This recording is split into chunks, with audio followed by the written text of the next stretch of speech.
and go.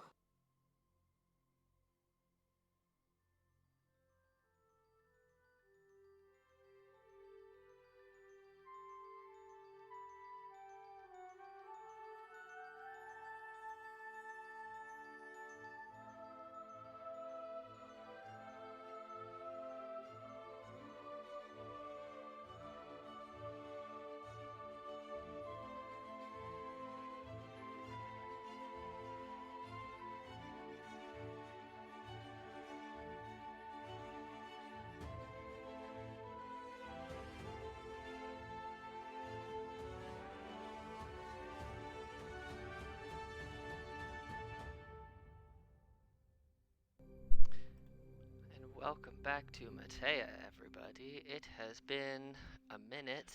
Well, like a month, but a minute. Alright, so let's recap so we can remember where we are. So, in our last two sessions, we have had the new party with the same players split into two separate locations, not knowing each other yet.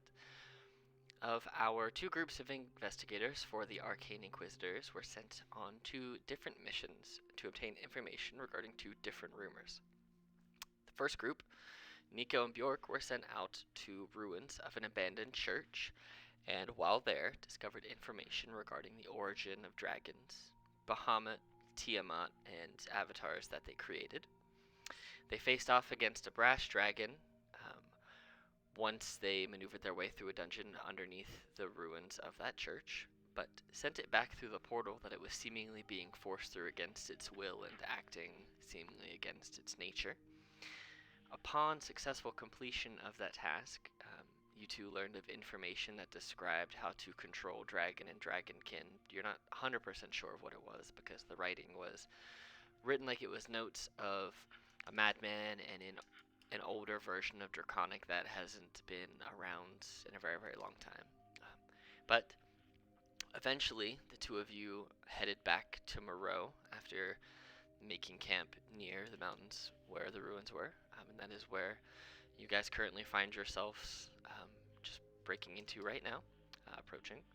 Our second group, comprised of Leaf and Volan, were sent to a lighthouse on an island north of Moreau, where you guys had previously been informed of a potential underground structure's apparent existence. Um, in that underground structure, you encountered a large magical gem that was emitting some type of magical essence and calling to the creatures from the sea that had seemingly been leading the lighthouse keeper and other folks to their demise with their nautical song and singing. As well as encountering multiple machinations of flesh and bone, some formless, some with metallic inserts for limbs that acted as weapons. You guys also read mentions of bringing a creature back to life who would strip all life force from all of the creatures around them. And after successfully obtaining this information, you guys made your way back to the boat, and you rowed that boat back to Moreau to return to the Arcane Inquisitors headquarters. I'm going to go ahead and just copy you guys. I'm going to put you all over in Moreau. Make sure other tokens aren't there. Oh, wait, they are. Hold, please. You are not those people.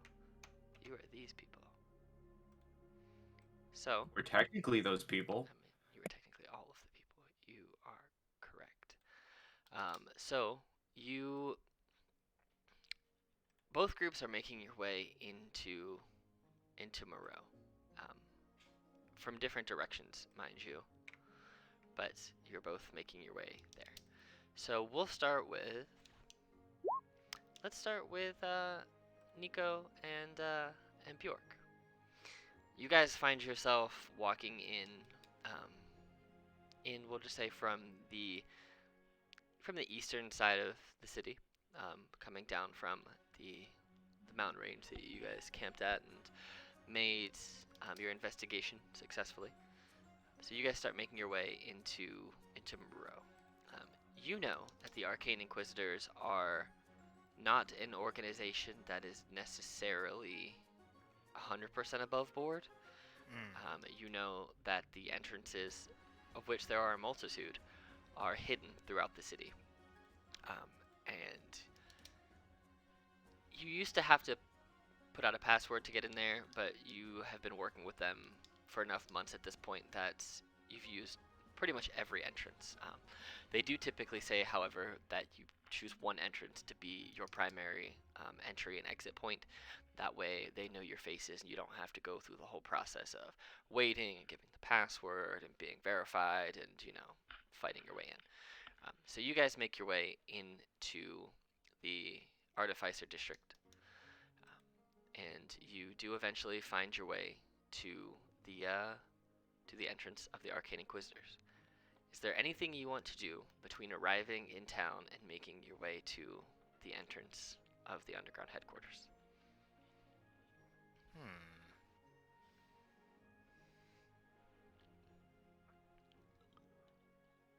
Not that I can immediately think of. May, how about for you and Nico? How are you feeling? Thing I can think of is we got all these gems. We could probably try to sell them at a pawn shop or something, right? Ooh, I forgot about all those gems. Yes, says Bjork. That's a great idea. We can do a commerce. Yes. Okay. It's easy enough to find a gem user and buyer, especially in the Artifice District, since they use a lot of different magical components to fuel their machinery. So we'll say that you find a store willing to buy them from you. How much do you have in gems? 15 gems worth 50 gold pieces each is what I have in my notes. All right, that sounds right. So that's about 750 gold. So as you go to the store owner who's willing to purchase them from you, they have one of those eyeglasses that they like squeeze in real tight, and they like you see them focusing down and kind of twisting it, kind of like a single monocle eyeglass, and they're kind of staring at the gems and putting them real close and looking at them in different directions. They're not all super well cut. Some of them are better than others. Some are a little bit bigger than others. And he looks at me and goes, "Well, I'll give you 600 gold pieces for the lot."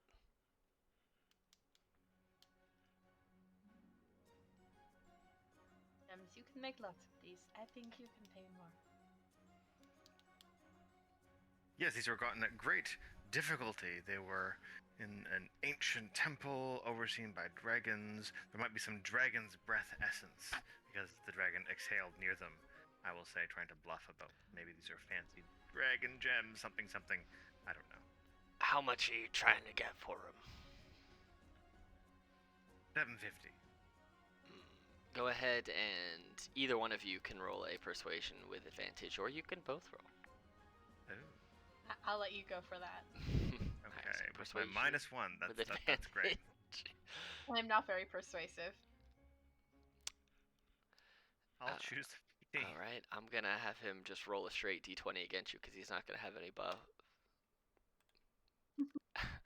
He looks at you and he's not sure if you're telling the truth completely, but he kind of sees flying with you your small little dragon friend. So it sells it a little more than it probably should. And he's like, just because I don't want your dragon friend messing up my shop, I'll give you the 750. And he slides you 750 gold pieces. Much appreciated. He really doesn't want your dragon to blow up his store. Not that I think it would, but he doesn't know that. What's that? 375 each, May, if I'm mathing that right? You 750 are. divided. There you go. That's right. Yes. Look at that instant math. Bam. All right, so you guys Nico's sell. little eyes are sparkling as he puts little coins in his bag. Go ahead as you put them in your bag and go to trot out. Make a dex save for me, Nico. Oh no. It'll be at advantage because of danger sense. Oh, okay. Nope. That's an 8 again. As you put them in your bag and you're like looking at the coins as you guys turn to walk out the store, you don't see the piece of wooden floorboard that's kind of popped out a little bit. It's not always secure, and you hit your toe on it, and you immediately stub your toes, and you start hopping on one leg, and then you just fall over to the ground, and your sunglasses roll off your face, within arm's reach, but they fall off of your face. It's very bright outside. I'm gonna scramble around trying to feel for them while my eyes are kind of squinted shut, like, oh, Nico, you where's okay? my- I'll my try to glasses. reconnect her to her glasses. You successfully It Reacquire. burns! It burns! You successfully reacquire your glasses and put them on with minimal sunburn to your eyes. Oh, thank you, my friend. That glowing orb in the sky is out to get me, I swear. It is a beastly ball of gold. Fearsome. And firesome. Okay. Do we need to buy anything else, or can we go and complete I our don't mission? think so. I'm fairly well supplied and provisioned. Okay. Alright, so you guys make your way through the district, kind of to almost like the equivalent of their warehouse district, where, you know, they're starting to like turn some of these older storage buildings into shops and almost factory type things. But for now, there's a lot of storage going on just because of what they're storing, the stuff they need to build and upgrade their facilities. But you make your way into this smaller section of the district, and you find your typical entry exit point. You give the knock, which is 3 knock. It sounds like this. I don't know if you heard it, but it's Yes. 212 as you guys knock. That's your 2 specific knock. Each group has their own specific knock passcode, so you don't have to keep verbalizing it, so you're not overheard. And the person slides the eye slider and looks out, and he sees you at eye level, Bjork, and kind of looks around for a second like he's looking for somebody else. And then you see that they stand up because they look down, and they're like, "Oh, you brought the child." And then they just swing the door shut, the eye thing closed. They think Not Nico actually is a child, I say to the child. closed door. I said, how often have to tell Nico you're not a child, you're just a response? Yes, you are the epitome of adulthood. You should really assert yourself more, I'll say. The Yes, door I agree. I'm very sick of this attitude. the door swings open, and there seems to be nobody at the door, but it's open. And you guys make your way down the entry hallway, probably for 5 or 10 minutes through the winding staircases and hallways until you end up in a larger foyer. And you are met by a shorter elven person who clocks at 2 of you, walks up and says, excuse me, are you returning from a mission out to the ruins out near the mountains, if I'm recalling correctly? Correct. Absolutely correct, yes. A successful mission, Right, I might yes, add. for your- Ha. Excellent. Well, I have been asked to take you to a waiting room. If you don't mind, I will lead you there now. If you're okay with that, unless you have other immediate business that you wish to attend to. Lead on, I'll say, looking at Nico for confirmation. Okay. So, you two are led, and I'm actually going to move the 2 of you into this little waiting room. So, you guys, they lead you into this waiting room where you see there's a desk, there's a couple chairs, and a nice little purple rug. You guys lead you they lead you down the stairs into this little waiting room. And you have some chairs here. You have a little bench here and a bench here, as well as a desk with just some random files and papers on it. Nothing that seems to be too uber important. But this is your standard waiting room. They're effectively like dentist office magazines on this bench. So they say, I will return to acquire you shortly. We are waiting on a few more people. So please just wait here. Anything you need, feel free to call out and someone will attend to your needs. I shall return. And then they leave and they close the door behind them. You don't hear it lock or anything, but they do close the door. At this point, Volan and Leaf, your boat has landed and you've shored, and you guys make your way from the northern part of the city down into the Artifice District, passing through the district where the castle is located, where the majority of the barracks are located.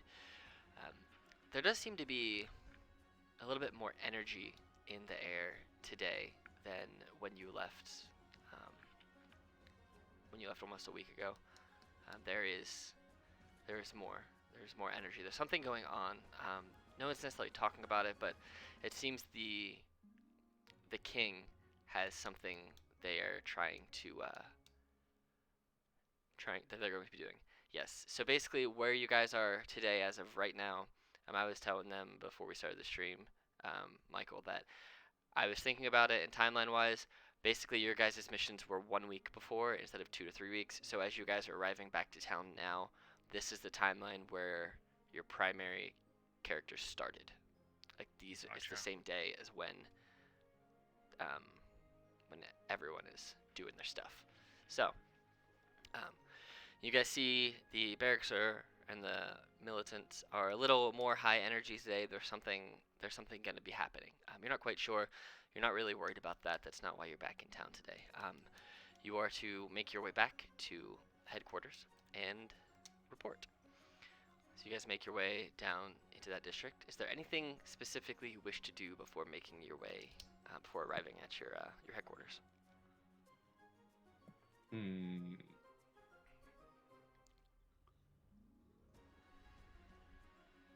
I'm almost tempted to joke and say, let's go to the library. I have a feeling someone might be there. Oh, it's not that day. You're not that far in. This is like the very, very beginning. This is like the day that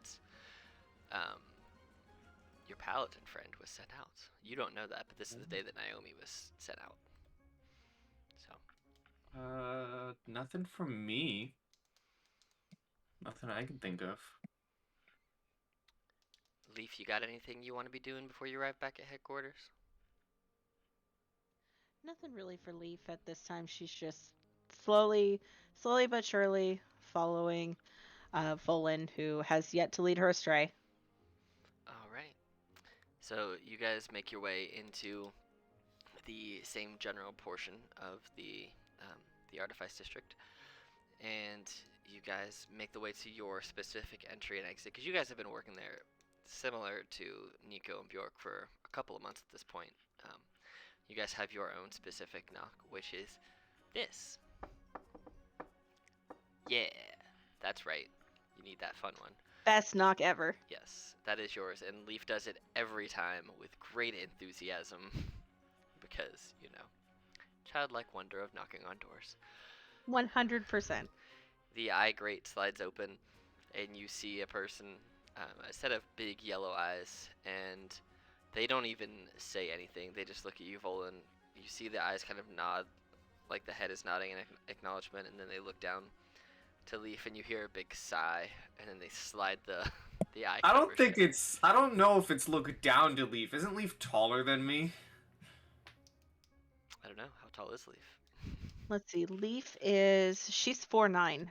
She's Never tiny. mind. Naomi's the tall one, not Leaf. You just hear, and they slide the gate shut, the eye grate shut, and then the door swings open. And you guys make your way in.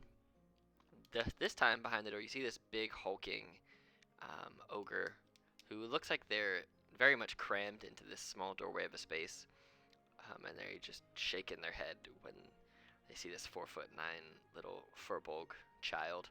This ogre is a solid 9.5 feet tall, 400 pounds. He is very much a tight squeeze in this doorway as this door guard. He could be the door, but he holds it instead. So you guys make your way through the hallways, down the stairs, through the tunnel.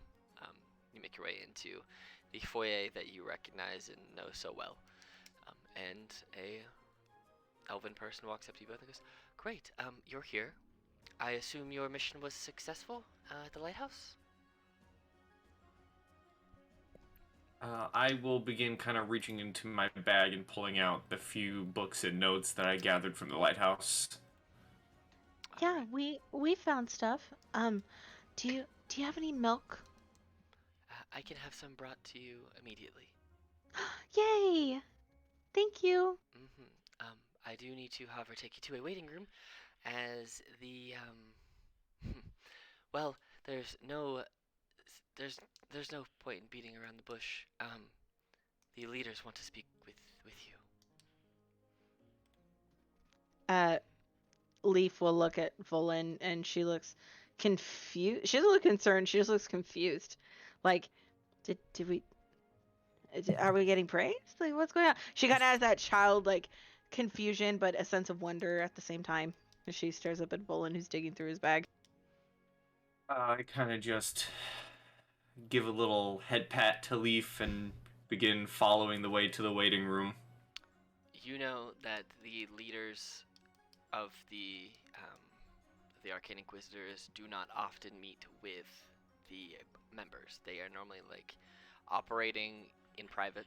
Um, they make their wishes known. They make their requests known, but very rarely do they meet face to face with any members of the actual society themselves. Bar a few advisors who they're the ones who get the requests from the leaders. They pass the information back and forth. There are only a few people who are regularly interface with them, and they're very, very high up there, and they hold that power very much above everyone on purpose. Mm. So Got it. this elven person leads you to a small room, leads you down a set of stairs, and as you guys approach the room, you see there are two others already in here waiting for you. Let me get you moved over here. There are two others already in the room. You see a dragon, a small dragonoid person, and you also see a elvish looking person, since that's what I assume Eladrin look like, just like seasonal elves. So this is the. You guys have not ever actually met each other before. There are lots of people who are part of this society, but not often do you go out in groups larger than 2 to 3, and even then you are more private with the relationships that you hold, and it's normally those small groups are the only ones who ever really have working relationships together. So this is the first time you guys have all met, and now you're being thrown into a room with another group of people. So, and they say, if you could just wait here for, well, however long they decide to make you wait, somebody will be here to fetch you in some time. But here is what you requested, and they hold out a plate and they snap their fingers, and a small glass of milk the glass appears. Then it begins to fill from the bottom to the top with ice cold, refreshing oat milk, because this is a vegan establishment. They only serve vegan foods in the headquarters. Nice. They all gonna die. Kill every Leaf last one of them. Leaf runs over and grabs the cup, and as soon as she brings it to her lips, she stops and she looks over and she sees Nico, and she like walks up to him, walks up to Nico and offers the glass. Thirsty? But I don't know what this is. Can I taste it? Yeah, it's milk. And she will hand the little cup over. He chugs it. Does anybody else want anything while I'm here? Leaf will turn around and say, two milks. She holds up two fingers. I'm Snap. sorry. I'm sorry. I forget my appetite.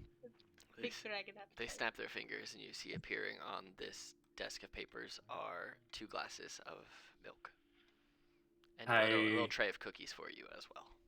look at this figure and say, "You wouldn't happen to have any elven wine, would you? It's been a long journey." They nod and they snap their fingers again, and you see a bottle and 2 glasses appear, 2 empty glasses appear over on the end of the long desk. So I begin walking that way, just kind of keeping my eye on Leaf, nodding as I pass this figure. anything for you, sir? looks over at you, Bjork. Mm-mm. I'll just shake my head and bow in gratitude of the service. Okay. All right. Well, somebody will be here to acquire you in some time. If you need anything, just call out and somebody will be here for you. And they leave and they close the door. And for the two who just came in, these are the chairs with the nice warm pot in the middle, which is putting off some heat. It's like an enclosed fire almost. This is a small seating bench over here, and this is a longer seating bench over here, as well as the desk with your papers and now your snacks upon it.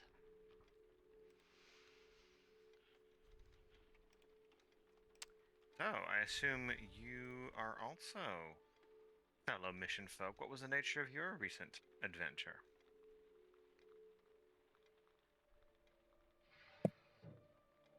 We went to a lighthouse that was being weird, and we climbed up the lighthouse, and we found some books that had some writing in it. And then Volin over there made me some trail mix, and then I sat and I read, and then we ran into a ghost, and I left the ghost some trail mix when we left. Oh, trail mix loving ghost. That's fascinating. I don't know if they liked it or not, but I hope that it makes everything a little easier for them. I didn't know When they you could eat said trail mix. lighthouse, Nico looks scared. Yes. Aw. A little leaf here speaks the truth, but I, it's a bit more complicated than that. But I let her tell the stories as they sound better to the ear. That's kind of you. And I pour myself a cup of elven wine and, like an old man, take a seat on this bench. When you sit, you're not sure if it's your bones or the bench, but you hear just cracking. So, you know. Oh God, you're in your 30s. I am. Yeah, I'm in my 430s. You think it's a bit of both. The knees and the bench, they're both not quite as strong as they Maybe a once little bit were. of the back. Maybe. Nothing is quite as strong as it once was. Luckily, Leaf is at least keeping some of your musculature in place and your bones aren't all falling apart all the time. Wait until my 450s. Oh no. I wonder if we're here for praise or punishment. This seems unusual. Well, what did you do? I think we did some good stuff, and if you're here, I'm sure you did too. We fought a fierce dragon and we defeated it, sent it back to where it came from. You're We are so brave brave. warriors, and I hold You're my little sword up.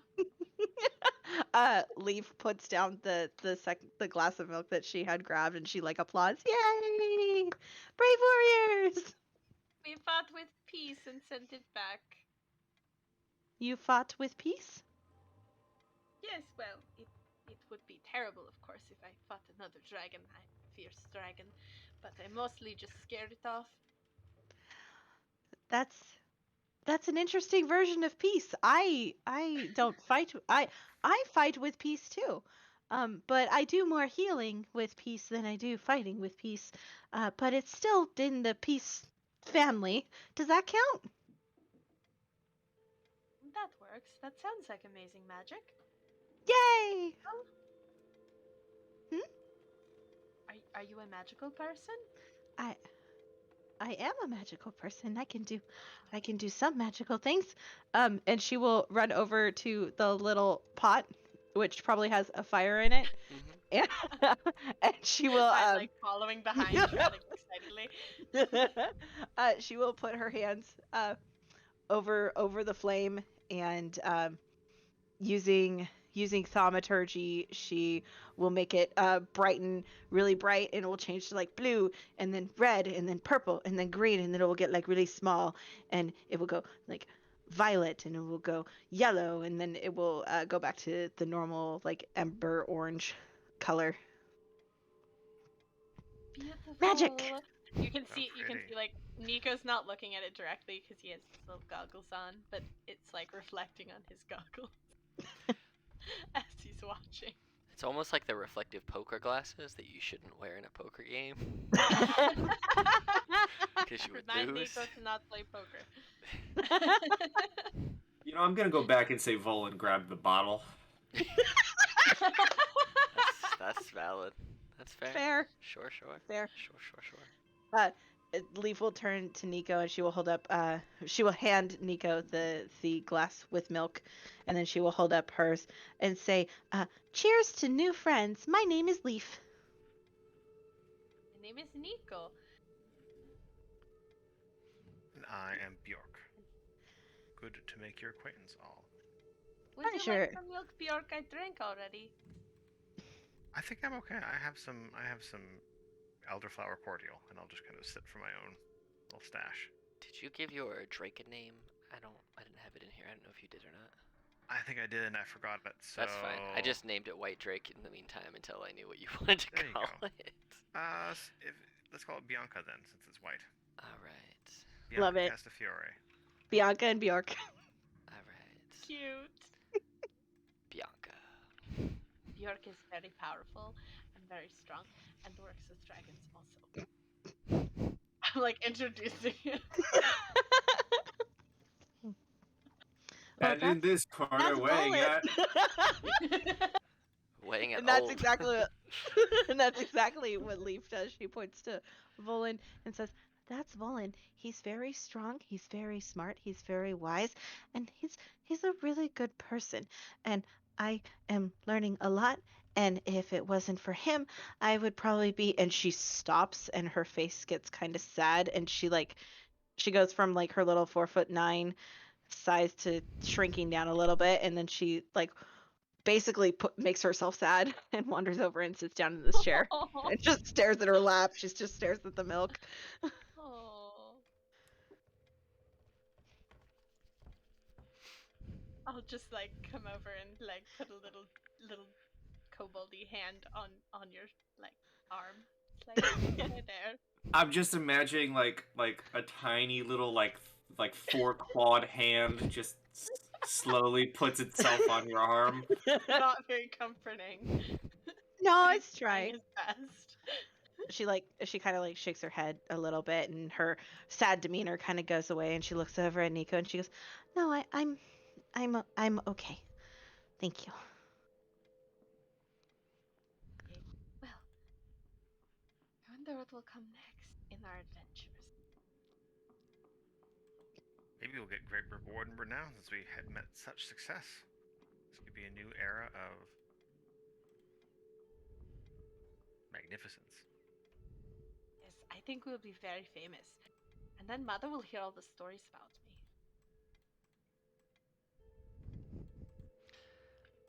About 45 minutes go by as you guys are kind of talking and drinking and just kind of sitting around. And then the door that you were led through opens. And you see the same person who led you both here says, I was told it was time to take you to the chamber, if you are all ready.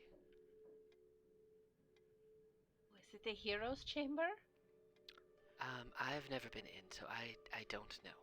I merely lead you to the door, and once I see the door open, I leave and you all head in. It's not my place to Are you enter. a hero? I am an attendant. Okay. I'm sure you're a hero of other things. I mean, I could throw a bunch of tacos back on Taco Tuesday, but that's a story for a different day. That's impressive. A true hero. A true hero indeed. I want to be just like you. We can talk tacos on a different day, but now I have a job to do. Ileana's is definitely giving you her blessing. Well, maybe that's why I have such a strong gut then. The power of tacos compel you. I'm sorry, I could keep going. It's okay. Okay. I'm thinking about opening my own sauce company and putting funny quips on the packaging. Ooh. Oh my god. I got it immediately, and I hate you with every fiber in my being. But in all seriousness, I can't let you be late. Let's go. Okay. All right.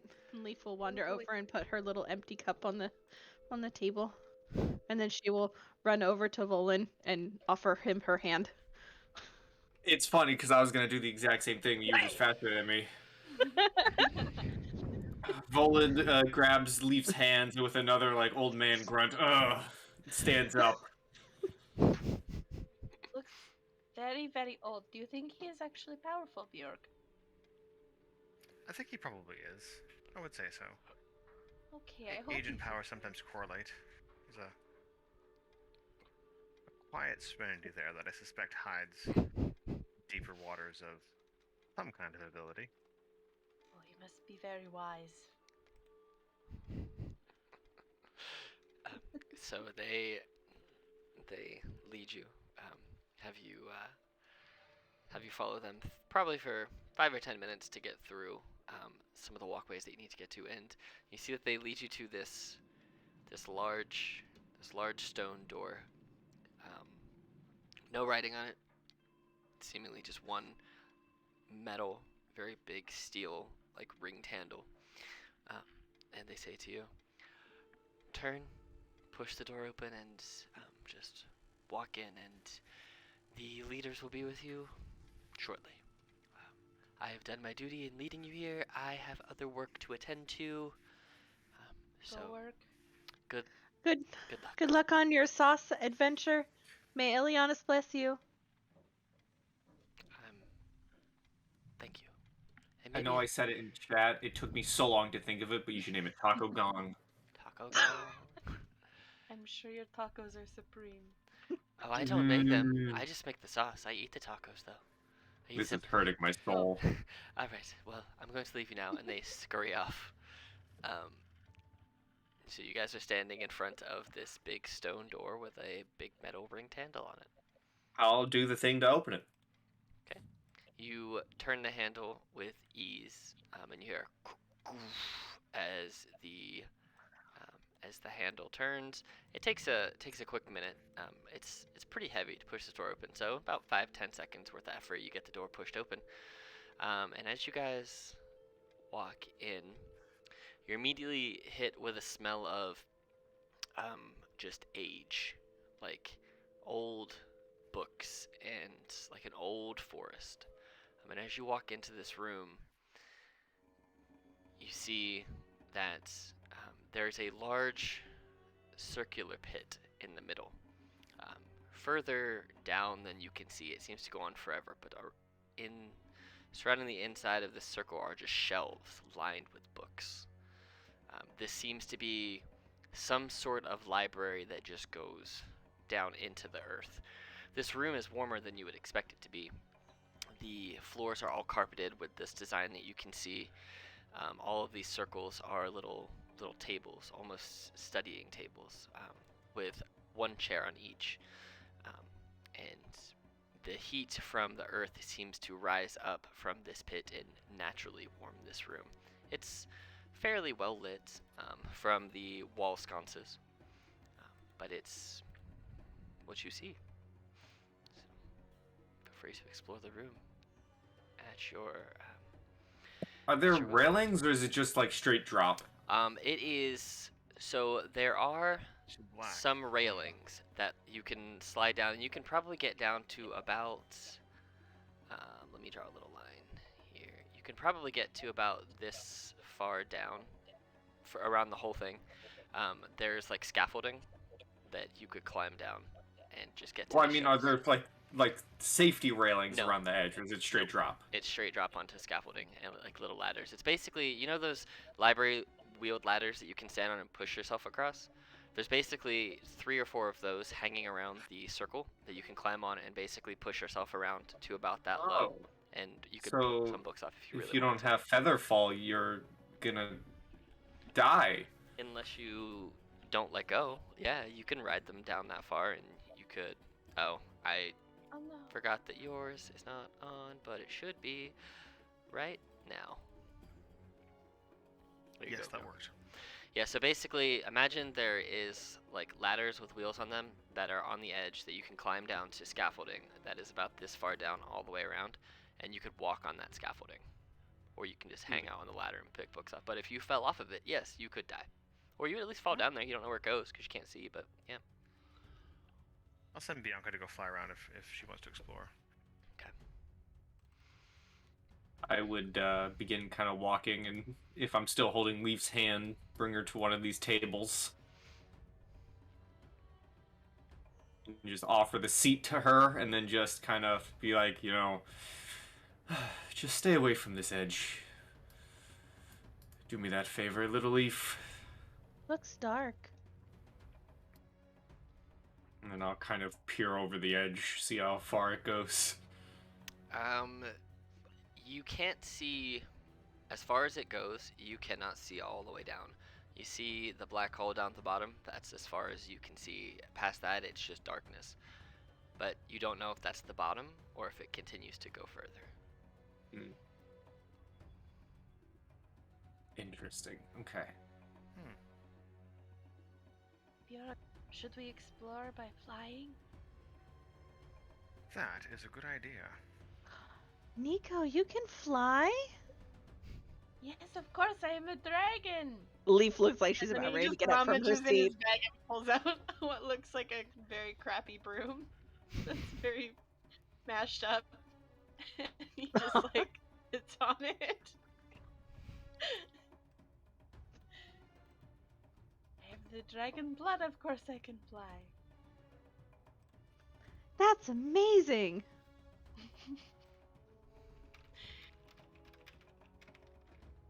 You guys can fly around wherever you like.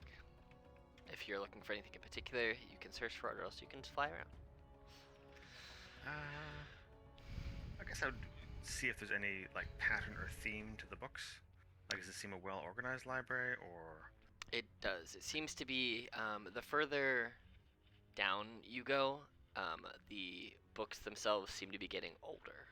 You can tell that they're less read, as some of them have quite a thick layer of dust on them.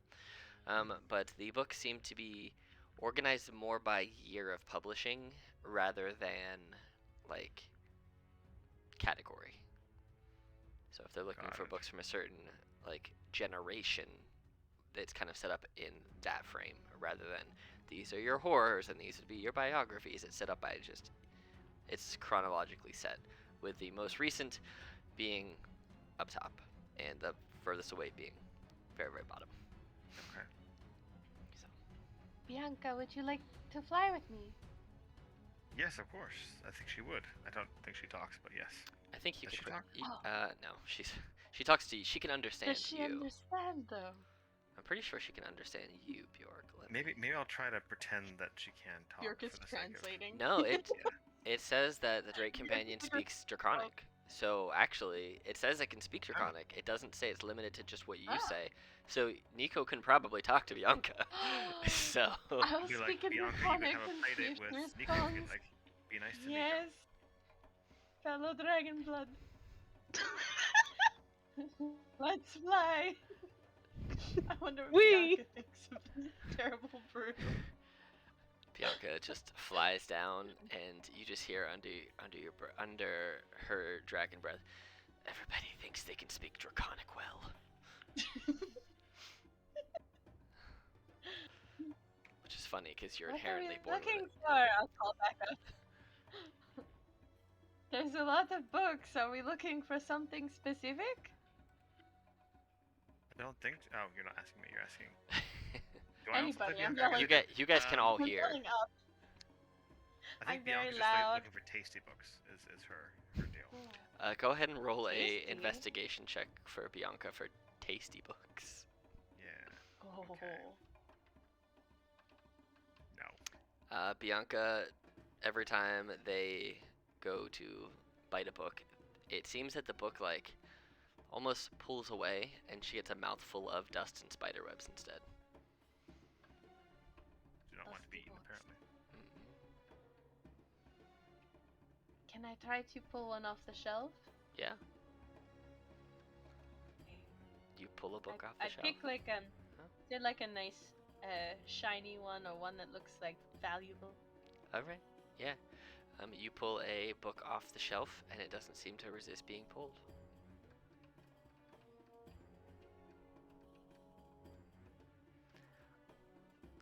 As you go to read this book, what languages do you speak? Celestial, Common, and Draconic. As you flip through it, it seems to be a book talking about it's in Celestial, and it seems to be talking about how there were many generations ago a race of angel-like people that left the celestial plane and came to the material plane and intertwined with mortals and created a new race of celestial hybrids on the material plane.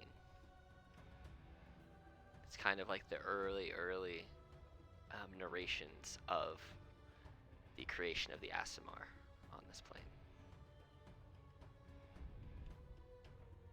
That's Mar fascinating. before?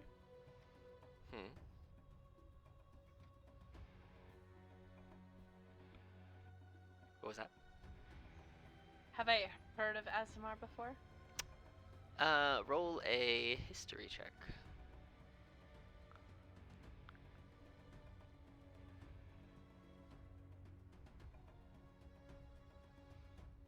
Oh, wait, it's not rolling. Weird. Oh, there we go. There. I think my internet is being slow. Yeah, no. No. Oh my gosh. You have not specifically in your travels heard of half angel people. When you think of like celestials, you think of like big creatures with many wings, many eyes, all of the arms, like the celestial gods and goddesses that you've read about and heard about that people worship. Not these like half celestial, half mortal beings that this is kind of describing. It's almost seems like a fairy tale of something that cannot possibly be true. But it's in a book, so you know. Read a little bit to Bianca, and then Bianca can relay it. Bjork, I'm assuming. Yeah. You have to as you translate it from celestial to draconic, you lose some of the meaning of what it is. So it really is then presented to you, Bjork, as like kind of a child's fairy tale of people falling to the plane and creating more people. It's yeah, and Bianca's not necessarily like hyper intelligent, so Bianca has to No. explain it in like the ways that Bianca would understand. Actually, she has the same intelligence level as Nico. They're both an 8. So So it's a child telling a child fairy tale to a child. yes, and then that child then going to try and tell their parent the fairy tale. The Even- fairy tale of the So children. by the time it gets back to the parent, it's like lost all context. The story's like chopped up to bits. Yeah. Things have been added in that weren't there before. Correct. It's almost like Have you ever had a kid try to explain a Marvel movie to you? it's like that. That's No. what it's like. There you go. It's like someone trying to tell you the creation of then Ultron, Spider-Man, but not knowing how that works. So That's my worst nightmare. As a big Marvel fan, that's my worst nightmare right there. Hearing a Marvel movie be told horribly wrong, I'd be freaking out. Yep. But yeah, that's what you get from that book. It doesn't sound like it doesn't make any sense. It's just okay, great. So I realized It's useless. how much of a goof I am. Yeah, I was gonna sit here and just do nothing. I was wondering when you'd remember you have those from last time. I absolutely have winged boots. Yeah, you do. I'm such a goof. Hmm. So I look at Leaf. Leaf has never seen them used before. No, you just got him. Yeah. And so I look at Leaf and I say, Leaf, stay right here. I will be right back. And I kind of click my heels and I just like dive bomb off the edge. You Like never nose seen this dive? before, Leaf. You just see Volan go and just like swan dive off the edge. into, And into she this hole. jumps off the chair and she runs to the edge and drops down to her knees and peers over the edge. She cannot see. You just jumped into darkness for this poor child. A few seconds go by, and then Volan begins like walking a staircase. He just walks right back up directly in front of you. She is crying because you scared her and did not tell her anything. She's like silent crying, just like the first day you found her. That's sad. Not to do the damage. I'm letting that be known right now.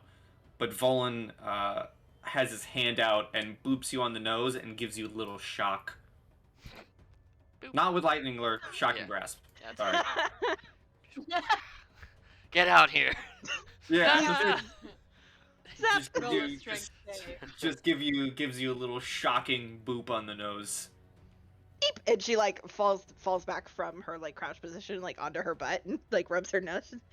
Why did you jump? How are you flying? You see, I have new boots. you see on his heels, on either side, there are two little wings on each foot just flapping away. You should have said that before you jumped into darkness. I'm sorry, little leaf. Here, take this as my apology, and I will hand over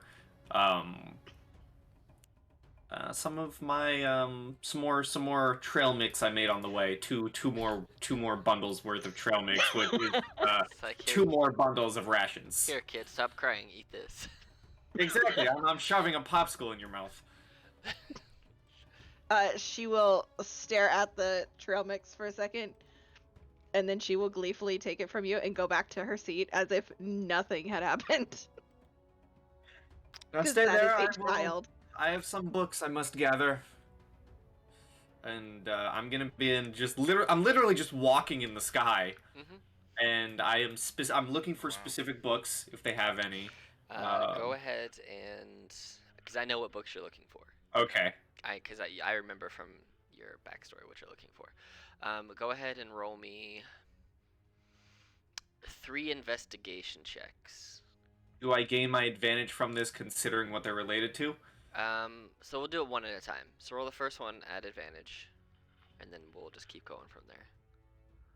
So, so as you're kind of looking through some of these books, you see that the other two, Nico and Bianca, are kind of flying around as well, and just like the shifting of the air flying around almost creates like the dust to kick up in your face, and so it's not that you're blinded, it's just that you're just like coughing up this dust, and it's hard to find what you're looking for until you kind of fly out the way.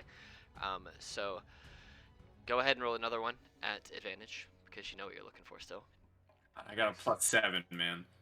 All right. There we go. So you cough out the dust, kind of brush out the way, and you end up moving over this way. As you're looking, you kind of find a small, like 3 or 4 books from about 60 years ago that are talking about diseases and things of that nature. But as you kind of skim the titles and like flick through the first couple of pages of each one, to kind of the equivalent of the table of contents, to kind of like the prologue telling you what they're going to be about, they seem to be about very specific things, but not the thing you're looking for. Go ahead and roll me one more investigation check at advantage. Okay, so you kind of follow the. You did notice looking at these books that they all kind of have similar colors in that the spines all seem to be like this weird darker green brown color, and so you kind of look for more of the same type of books. And as you are looking through, and Bjork, you're kind of noticing what he's doing. You notice that while the books are organized chronologically, the spines are also color coordinated for the general type of content that's in them. Okay, I'll point that out in case I haven't noticed yet. So if you're looking for something related to like medicinal things and diseases and things of kind of in that large spectrum of things, they're like a green brown. If you're looking for like stories about like war and battle tactics, they're more of like a red and a black. If you're looking for like farming and agriculture techniques and things like that, they're kind of like this whitish grayish kind of thing. And the more you kind of look, it kind of makes sense that they're doing them this way, because you can kind of, if you wanted to see how something has progressed, like say agricultural techniques, you could see how it was maybe done 200 years ago, and then compare it to now, and you could see how things have changed if you're a historian, things like that. So they're organizing them by both chronological time frames and kind of their category. But you move further down Volin as far as you feel comfortable, because the further you get towards the darker pit, it still looks black. The further down you go, even with your dark vision, you can't seem to see through it. It almost feels like the further you go, the more it pulls you. It's almost like gravity. Oh my god, it is the Sarlacc. It's almost like gravity is starting to pull you further and further in, and you kind of stare at it a little bit, and it seems like the bottom, what you can see as the bottom of the spiral bookcase, the cylinder bookcase, kind of almost warps, almost like the gravity around it is altering the actual shape of what's down there, and it's intriguing, but also very dangerous, and you don't quite travel as hard as you might want to. But you do find a very, very old book that, just looking at a quick skim of the first couple pages, has information that you think might be what you're looking for. The writing's very faded, and it's going to take some time to decrypt what it says, just because of how old it is and how faded the writing is. And it's probably going to take you sitting down and actually studying it, figuring out the code that it's written in, kind of translating the language into something that's more appropriate for now. But it looks like this is probably the start of what you need. I will grab the old tome, and to not be sucked further into the Sarlacc pit, will then just begin walking upwards through the sky and back to the table with Leaf. Okay. So about 20-25 minutes have gone by so far. Anything that you wish to still be doing, Bjork, Bianca, Nico, and Leaf? Can we see the progress that Volan has made? Like, are we like, oh yeah, you found the right book? Do we note that? You know he was looking for a book, but you don't know what he was looking for specifically. Okay. So if I don't know if he's had success, I'm probably just wandering around. Yeah, he seemed to have stopped in like every place he stopped. He stayed there for. He kind of like pulled the books out, kind of shuffled through a couple pages, read them a little bit, and then put them back. It looks like he was looking for something, and he finally found something. Whether it's what he needed specifically or not, he did take whatever the tome was and fly back. Got it. Okay. So. I'll just say good job, and I'll just keep kind of wandering, seeing if there's any bigger secrets around. Go ahead and roll perception check. Or investigation, whichever you want. Let's do... What's better? Perception's way better. Oh no, investigation's one more. Oh, Why yeah. is that +1 versus... I don't know. I don't know. It's got an extra +1%. Who knows? It's probably proficiency. I don't know. I could probably figure it out if I looked at it. But yeah, it's not a big deal. Yeah. So as you're looking around, you do see that some of the tables around. Oh, it's because your intelligence modifier is higher than your wisdom. That's why. +2, +1. That's fine, yes. So as you're kind of looking around, there are some reading tables around here. Not all of these circular tables are empty. It seems the one that you're on now has a open Facebook, and this one seems to be talking. It's a little bit more of history of like dragons in Mateia, and how a long time ago, about let's say 100 years ago, was the last like big resurgence of dragons in Dragonkin, like the Dragonborn and the flying dragons themselves. You have seen small pits of dragons. You yourself acquired Bianca not from a full-on dragon. I don't remember if you told me how you found Bianca, but I don't think I did. but Which is fine. But you being a ranger, in your early ranger years, you were out doing ranger stuff out on the land, kind of just investigating and just trying to figure out what you wanted to do with your life. You found this strange egg, and as you kind of helped nurture it and raise it, it did turn out to be that of a dragon egg. You never did, it was the only one. You never seemed to see any other small drakes and dragons, no other large flying dragons. You know there are smaller dragonkin descendants like Nico, but nobody really considers kobolds to be dragons, even though they're like far, far descendants of them. Um, so this book that you're looking through kind of gives you a brief history of no one really knows what happened to them, but they all just kind of disappeared about 100 years ago or so. No one's seen a full-on dragon that you're aware of and that this book is aware of at the time of publishing since then. I'll pass that on to the group when we reconvene, but that is very interesting. But as you kind of make your way around there, Nico, were you doing anything else in particular? I don't think so. I think just sort of explore Bianca, and Okay. I'll come up when I see everybody else has sort of come up. All right. Leaf, anything other than snacking that you're doing? Oh, I'm just completely snacking. She is 100% content with how her situation turned out. She was scared, she was sad, and then Volan was okay, and then he gave her a snack, and now she's sitting down and she's eating and kind of wishing she would have brought that other glass of milk with her.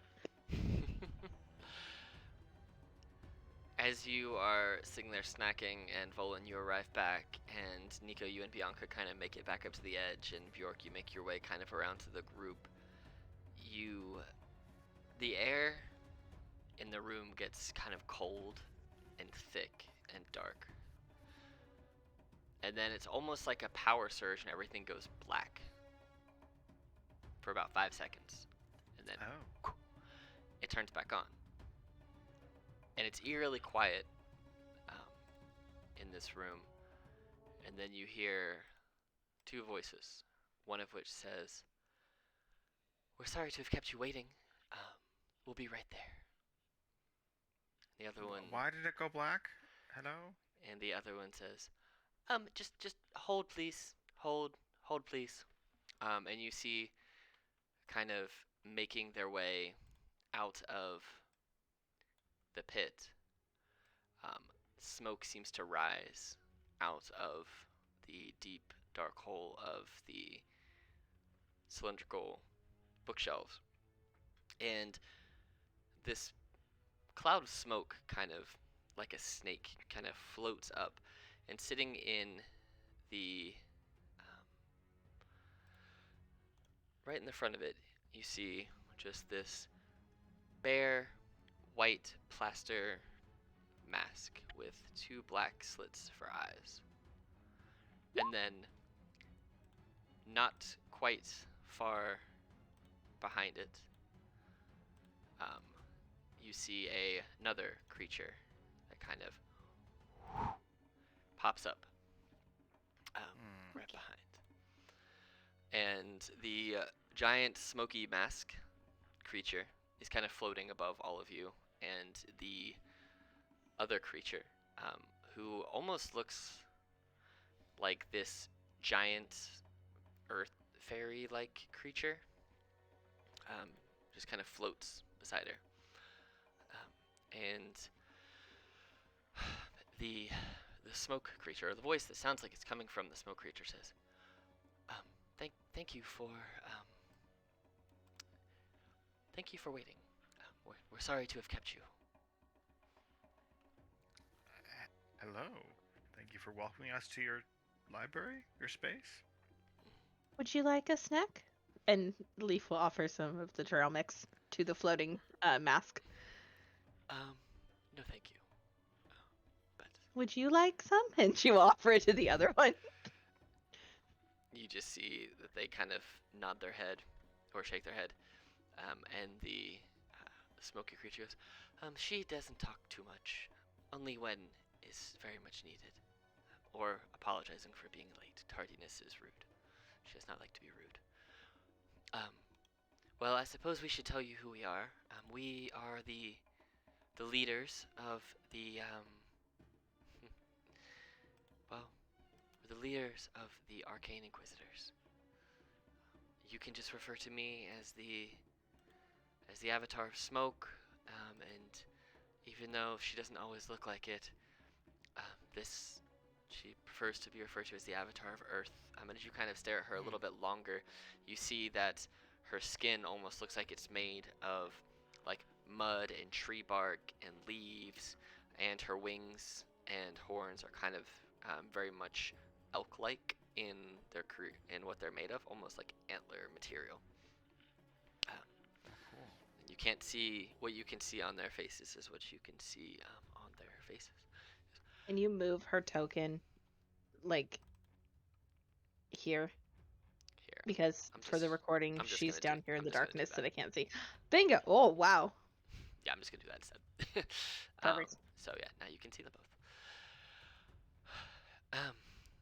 Well, we called both of your groups here today because we have a job that we need done, and we think that you are the best fit to do it. If you're willing to work together and take on a task which, well, is going to be very dangerous, quite frankly. So you chose your bravest of heroes. Something like that. Our most available of heroes. Yeah. Yeah. Ileana will protect us. It's fine. What is the nature of this quest? Well, you see, there's something happening in the city. It seems that something is happening to the king. He's been very different lately. He's starting to act strange. He is making rash decisions. He's starting to treat the people in polar opposite from how he has been for the entirety of his rule. I fear there is something that is beginning to control or corrupt him. He seems to be obsessed with some power, I guess, of the... Well, he's sending someone out to hunt a member or an ex-member of his family that he adopted, as he believes they have some type of power that would give him even more. Oh dear. If you go up into town today, or you may have noticed the hustle and bustle of him about to send somebody, he's strangely sending a person who seems to be too strong for that mission out on a simple fetch quest. So it seems to be outside of the realm of what should be happening. He has scared off, or is trying to scare off, the higher, stronger members of the military and other leaders of the city. I fear something is, or we fear something terrible is on the horizon, and that he is actively choosing to weaken the city defenses for some reason.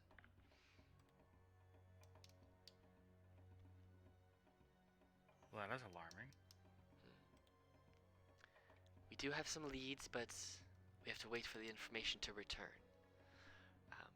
And as she goes to continue talking, you see that the avatar of Earth, kind of puts her hands up and covers up the face, or the mouth on the face mask of the avatar of Smoke, whose eyes kind of flash red for a second, as if she was offended that somebody is impeding her speech.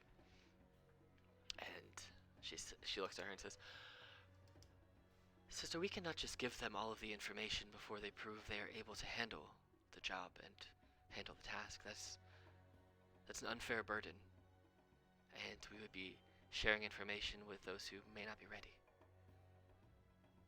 Isn't it important for us to be fully educated on what we're getting into in order for us to make the decision on whether we're going to help or not? And then she shoves more trail mix into her mouth. You feel the trail mix kind of expand in your mouth a little bit as she kind of looks at you. Now your cheeks are very full, like that of a hamster.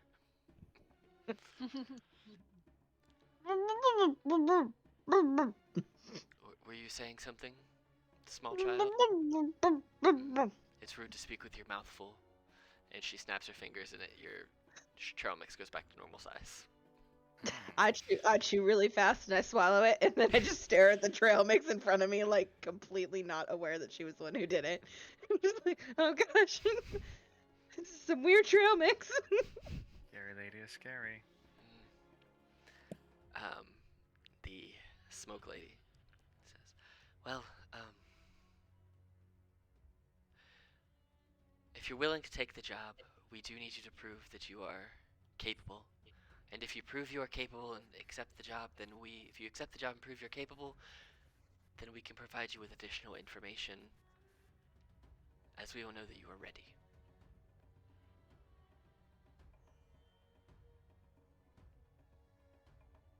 What do you think, gang? I think this trail mix is funny.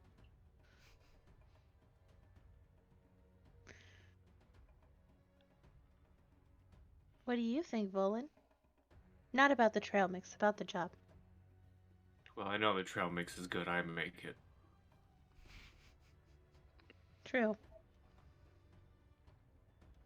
You wish You for didn't us. make the job, though. You wish for us to prove ourselves, but you give us no leads. Where does that bring us?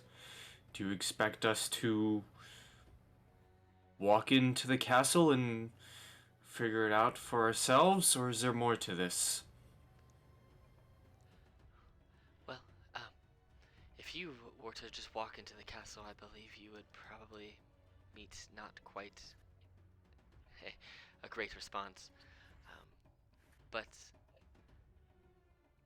we would like you to investigate the king, shall we say, in one way or another. But if you can prove yourself that, to be quite frank, the mission that we wish you to undertake has already taken the lives of 4 others, which is why we need to be sure that you are physically, mentally prepared enough to take it on, as we don't wish to lose more of our subordinates. What do we feel, gang, about like a tentative acceptance? Is that something that you would acknowledge while we find out more and converse more? Well, if you wish to speak further, we can certainly leave you to it, but there's a combat challenge we wish you to undertake prior to giving you the full details of the job, just to make sure, like I said, that you are, in fact, ready. If you pass the combat challenge, then we will give you all the information you desire that we have available to us. And then at that point, you can determine, after the combat challenge, if it is a task that you wish to undertake or not. As we do not wish for you to put your lives in harm's way without at least experiencing a sliver of what the job might entail and having a more open understanding of what it is that you would be getting into. That seems reasonable. Companions, what do you all think? I think this is a good test. I think we'll pass it.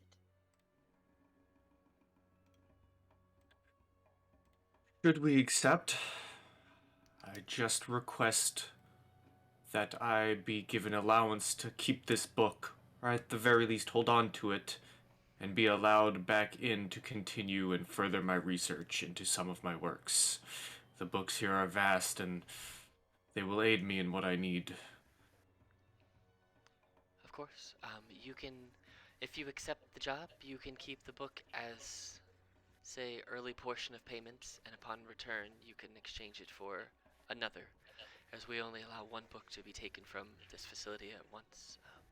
But if you wish to study here, then that can be arranged.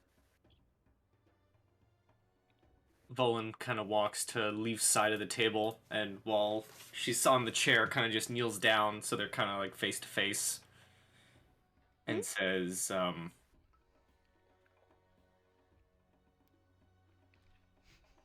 Little Leaf, you know I don't accept anything without your approval. What do you think of this? I am concerned.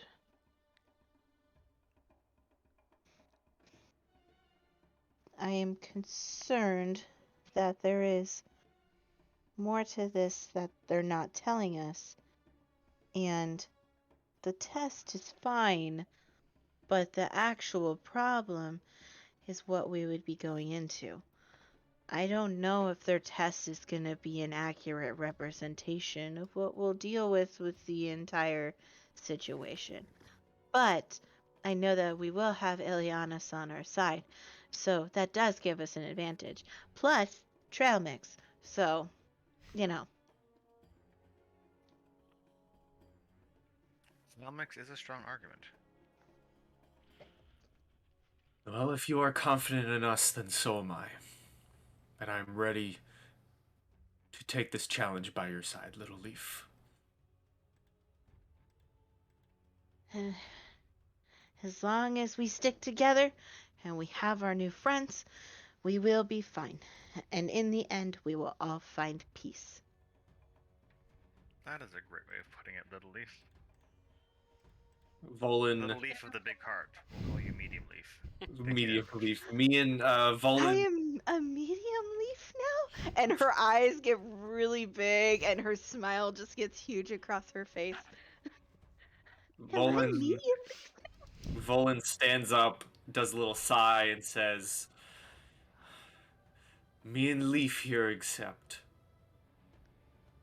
She pulls on Volan's sleeve to get his attention. He looks back. No matter how big I get, you can still call me Little Leaf. Another pat on the head. Adorable. What do you think, Medium Dragon? Do you speak to Bianca? No, I was talking to you, actually, Nico. You're the bigger I'm dragon. also medium. Oh my. Bianca's little Okay. dragon. You must be medium dragon because you're larger. Oh, I'm so flattered. I believe that together we are very powerful and we can do this. I think we can definitely face whatever challenge. And again, he'll like stick his little sword in the air and like Think in like a onward sort of. with your sword and my bow. Who has an axe? Unfortunately, not me. I have a staff. I have a shield. No, You're I have a mace. Gandalf. You're our Gandalf. I have a mace and a shield. Okay, so we have our Frodo, we have two Legolas, and we have our Gandalf. And you have an eagle that you should have flown I to also begin with. realize it's also this whole thing is very funny to me because not a single time have any of us described what we look like. Exactly. True. Well, if you are all willing to accept the test, I can explain to you how the test will work. Yeah, please do. So, we need to test your durability, your strength, and your combat fortitude. So, what will happen is some of the smoke from my being will emanate around all of you, putting you into a dreamlike slumber, where then you will be transported mentally to a combat arena on a different plane. While there, you can fight and battle to the extent of your capabilities. But know that if you die, your body will not pass, nor will you die in general. You will merely wake up. You will have no long-term injuries. You may feel a little uneasy or like you didn't have a good night's rest, but you will not have any physical or lasting harm to your current selves. So, don't be afraid that you will pass, because you cannot and you will not. It is an illusory world of my own creation. Fascinating. This Avatar Smoke saying, don't be afraid, reminds me of like the depictions of like biblically accurate angels saying, "Be not afraid." Yeah, I'm gonna be afraid. You're horrifying. Not wrong. But if you're ready, we can send you there.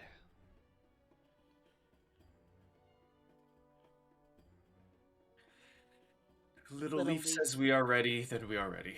Yeah, she gets up and she steps to the other side of Volan, and after clearing off the table and making sure she doesn't leave any messy crumbs behind, and puts the little bit of Eats trail all the mix back. crumbs. I clean up the little crumbs, and I put the rest of the trail mix back inside my backpack, and then I take Volan's hand and I just nod with a very determined look on my little face. You see that the large earthen lady, the avatar of earth creature, kind of moves her arms around a little bit, and you see sprouting up beneath all of you, as well as right here, 4 almost throne-like chairs up here, just kind of grown out of the carpet. It seemed to be twisted roots and almost out of a willow tree, with these soft mud-like cushions that don't seem to be wet or anything. They're just very, very soft. Yeah. And they encourage the 4 of you to sit, as well as Bianca. And then as you all sit, the smoke from the avatar smoke kind of emanates from her body and wraps around all of you, like a blanket, and begins to fill your lungs. And as you all take deep breaths of this smoke as it encompasses you, you start to feel yourself fading, just into a nice deep slumber. And the chairs almost lean back and turn into beds as you fall into a deeper sleep. And when you kind of come to, you shake your head and you kind of rub your eyes, you find yourselves here in this arena, which seems to have multitude of arches made of stone, with 4 different bridges created from trees and roots, surrounded with a water moat. It feels and tastes almost swamp-like here. Place yourselves wherever you would like to be placed as you wake up here. Zooming out a bit. I wonder if foes would come from that direction, says Bjork. That looks... I mean, really from any direction, I suppose. What do we think?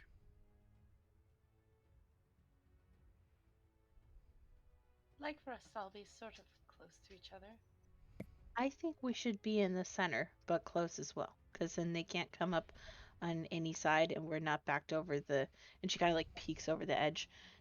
What? Water? Or we can Are have we a corner. are we Sit together in planning, the or are corner. we still waking up? You guys have awoken and you are standing in this area. So. I'm just Easier gonna to defend a corner. hover hand my rapier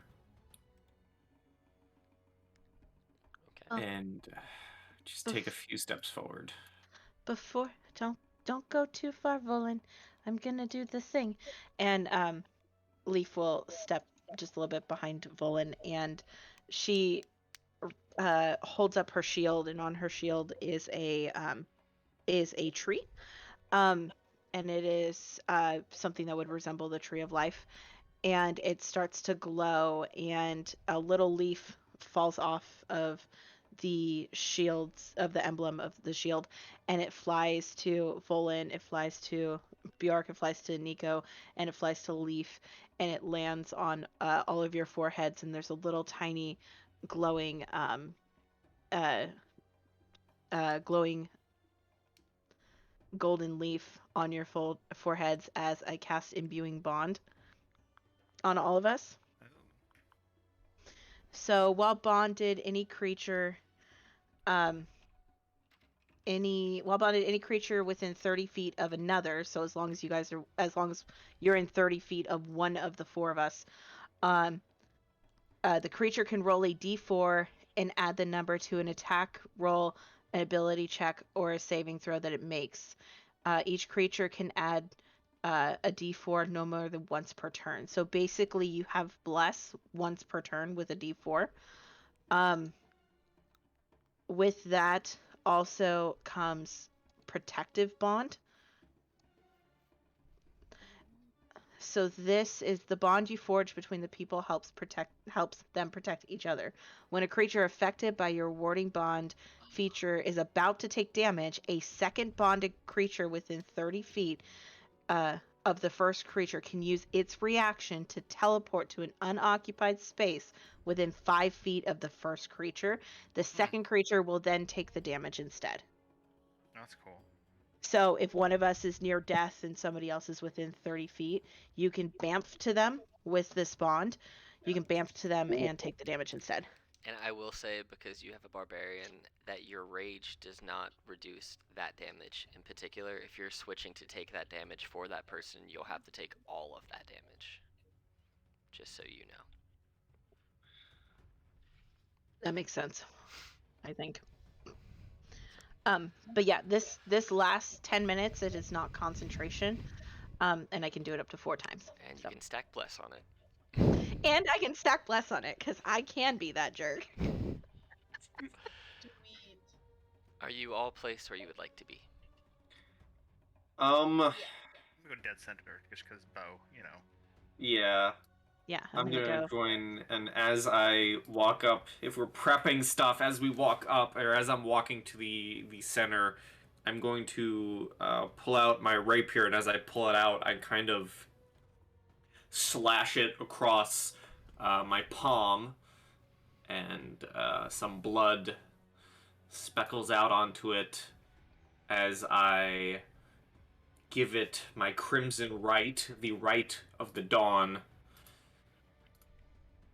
As it begins glowing with this sparkling energy, as my weapon now sheds 20 feet of bright light. I have resistance to necrotic damage, and when I hit an undead creature with the weapon, I roll an additional die of damage. Alright. As you I guys... think I'm gonna go ahead and cast this friend. Oh, a Charlotte in Stride. Nice. Is that a concentration one? It is.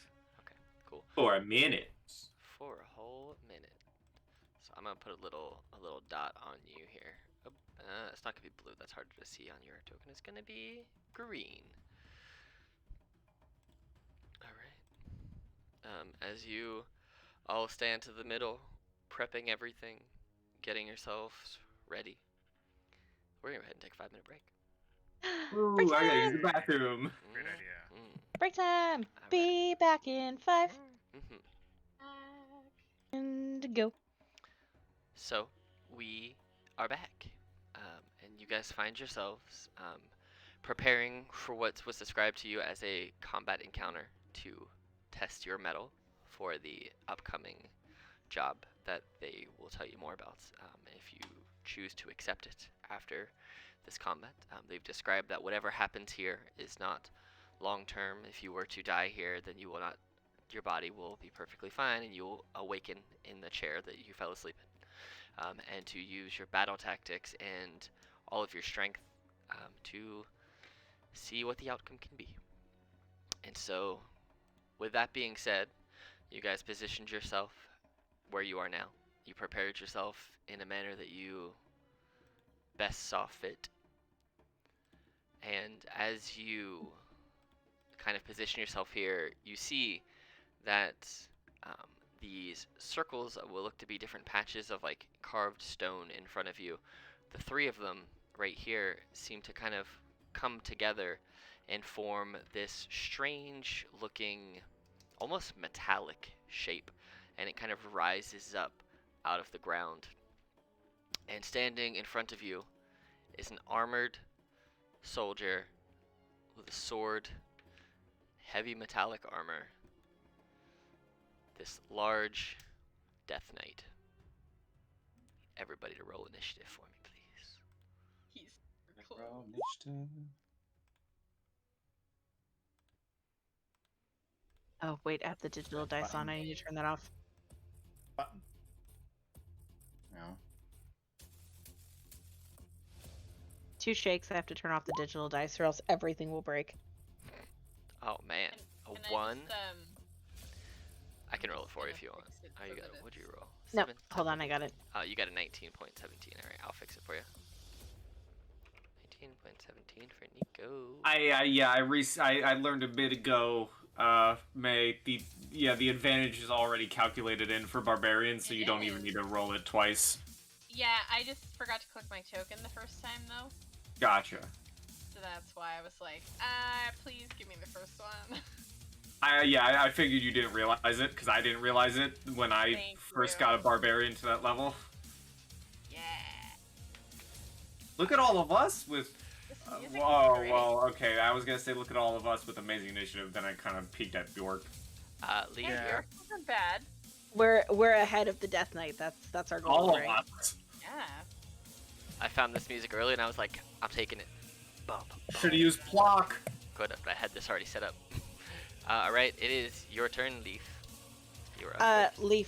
Leaf feels this like presence behind her and like slowly turns around with her shield in front of her and she lets out a scream of surprise and holds her shield up and her shield is gonna flash and I need him to make a con saving throw DC 16, please. Is this a magical spell or effect? It is a spell, yes. Okay, he has advantage on these. So, con save, you said? Con. Dang it. Attempted at blindness. You see that the black flames where his eyes are in his helmet kind of fade to darkness for a second, and then the fire pushes the darkness out and almost burns it away as his flaming eyes start to peer even further out, and the flames are almost now emitting out of the opposite sides of the metal itself. It's almost like the fire is burning out of it now. She lets out a scream and runs behind the. Actually, she would run this way to be behind Volan. All right. That is the end of my turn. Remember, everybody, you have one roll of a D4 per round. Yeah, per round. So Nico. Volume. Okay. Okay. I think Nico sees Leaf also look back and also looks over and sees this very big thing and will immediately go into a rage All right. yes. and become very fierce. Tiny Nico rage. Rage. Turn that on, and then I'm going to attack him with my rapier. All right. So you roll up. You got to run up in his space with a 19. You miss. D4. Oh my, no. Okay. You have that choice of a D4. Oh, let's D4 it. Yes, please. All right.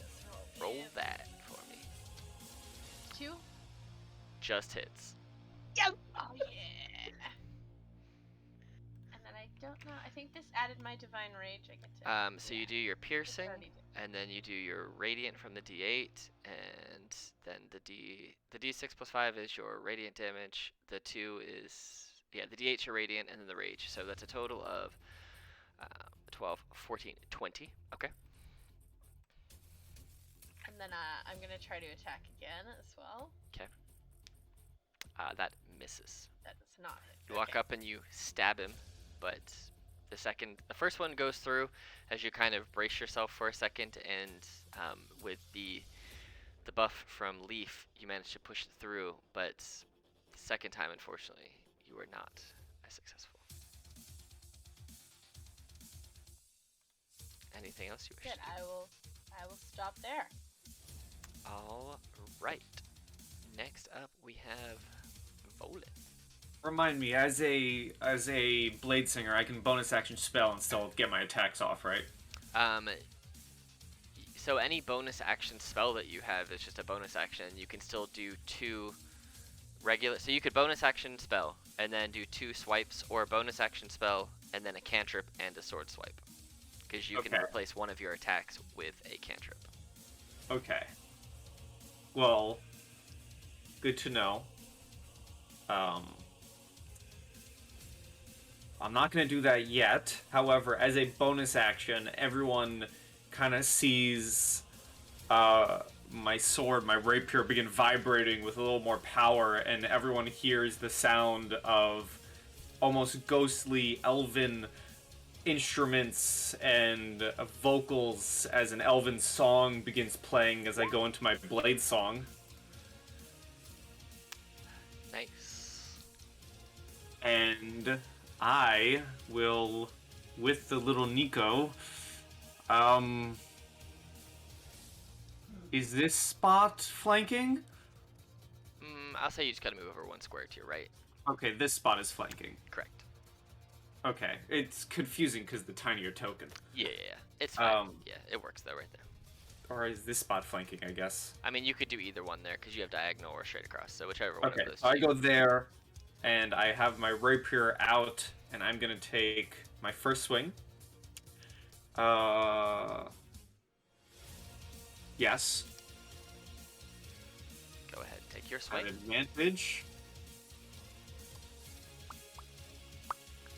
Oh, my Crimson Right isn't on, I'm sorry. You can just roll that and then add it on after. So 10 piercing plus. And is this an undead? It is. Oh, also, an I take, sorry, I undead. completely forgot. I take that much damage. All right. from yes, before. It is, in fact, an undead. Okay, when I hit a creature with a weapon that has this right active idea, so I'm going to be dealing 2 of these. Nice. So 5. So 15. Got Yes. It. Got it. So 15 And then- on your first attack.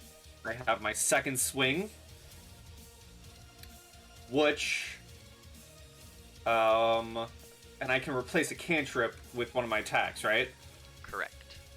So I can replace the second attack with a booming blade, which is technically also an attack. Correct. Okay, I will booming blade. Okay.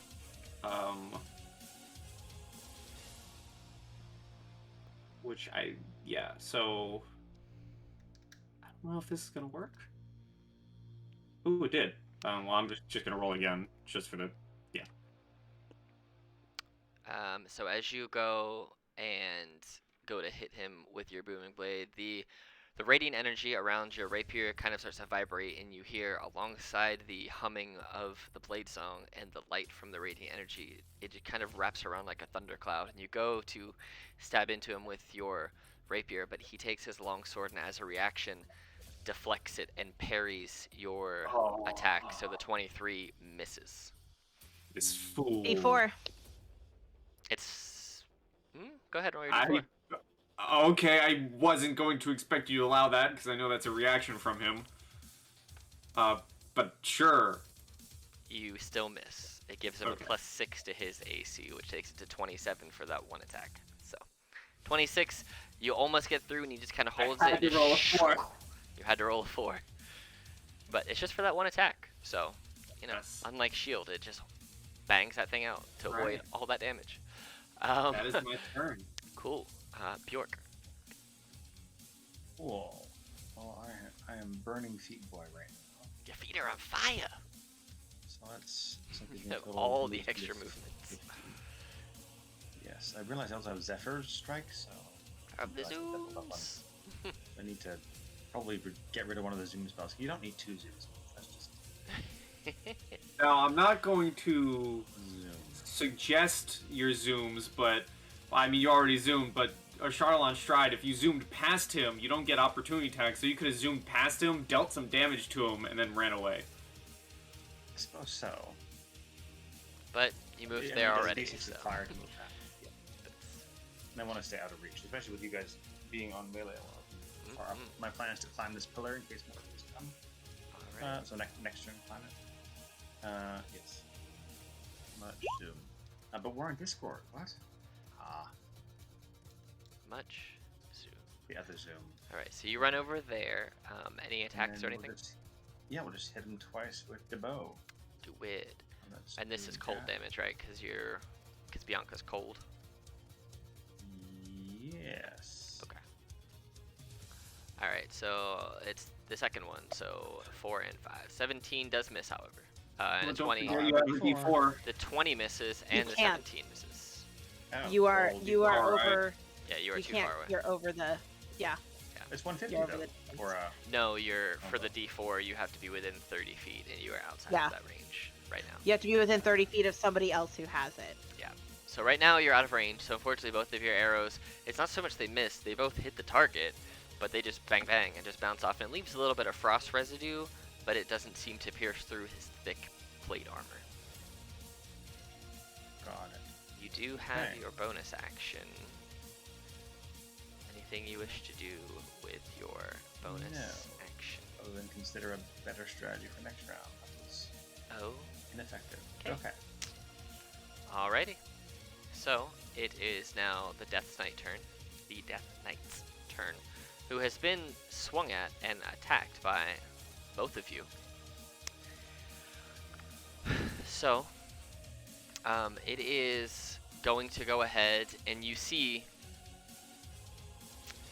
in front of you, because you're the one that hit it first, Nico, you see its sword begin to light up with like this purplish black energy, and you see that its sword is now wrapped in some type of something.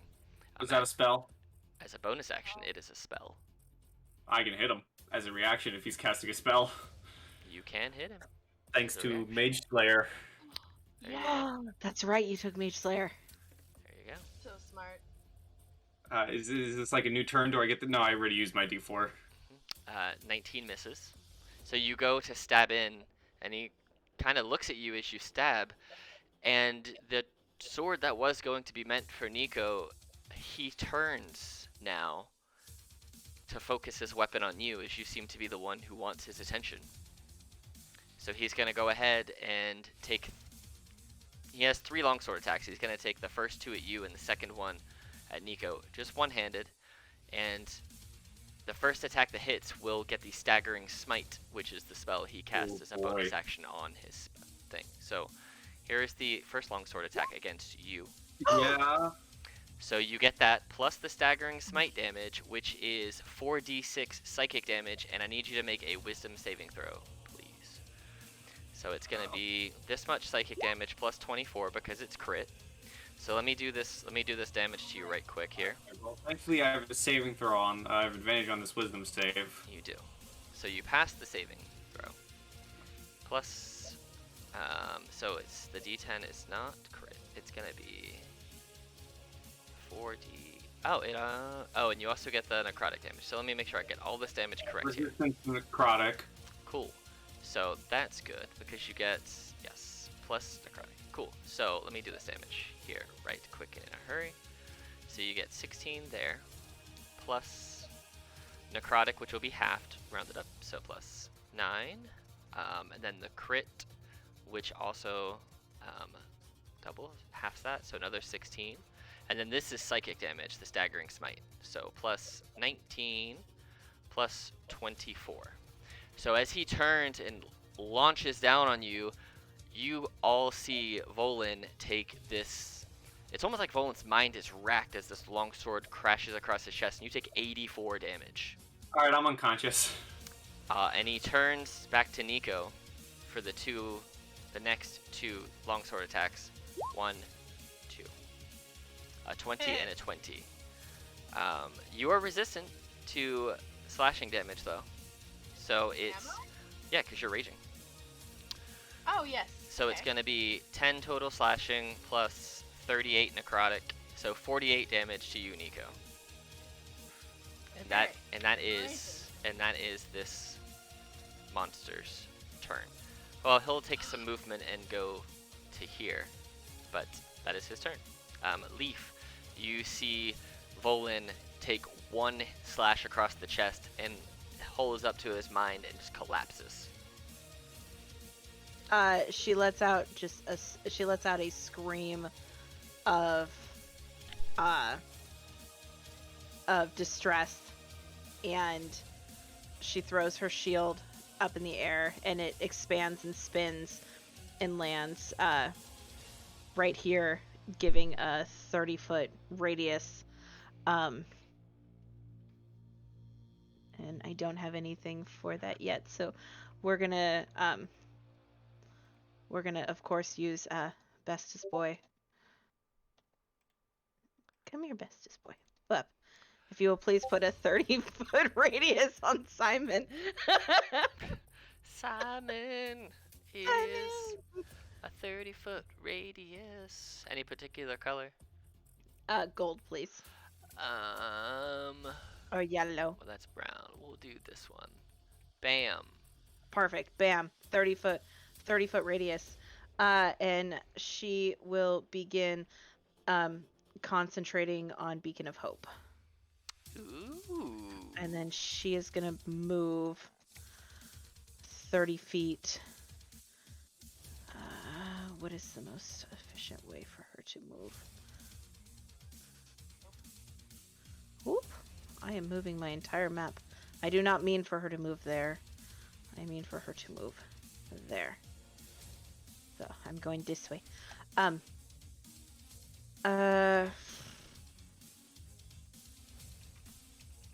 that is the end of my turn. And I will put a little focus thingy on her. All right. Nico, it is your turn. Okay. I'm going to do some fun things. When I find it. Sorry.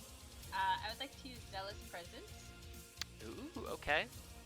That is this. So, I think everyone's within 60 feet of me and can hear me right now. Correct. Well, hold on. How far away is? Ooh, 55. yes. Yeah, barely. Everybody can hear I'm your scream of You can zealousness. faintly hear me screaming, Bjork. So little Nico is going to say, "Together we are stronger. We can do this." And it gives you some extra advantage. So yay. All right, that's your And then bonus I'm action. Yeah, that's bonus action. So I still have actions. So I'm going to use that to attack with Crystal Rapier. Okay. So I do That will miss. And that. Will also do miss. advantage as well. You know what? It says up to 10 other creatures. I say yes, no. because I like to say you can have your own zealous presence. So yeah, we'll say that's your first second. You get advantage on your own attacks because it's a once a day thing. So I don't see why you shouldn't be able to do it to yourself too. So there you go. You hit him.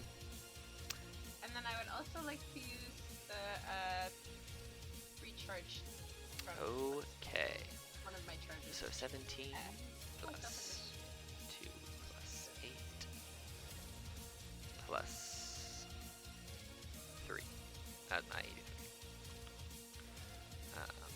Okay, 17 plus 2. So which is the? Oh, I'm guessing the 8 is the radiant there. Yeah, so so you'll get 10 back on the radiant because it's 2 plus that. So 17 plus 10 plus 3. And then yep, that should be right. I don't know why it doubles the 2 8s right there. That's weird.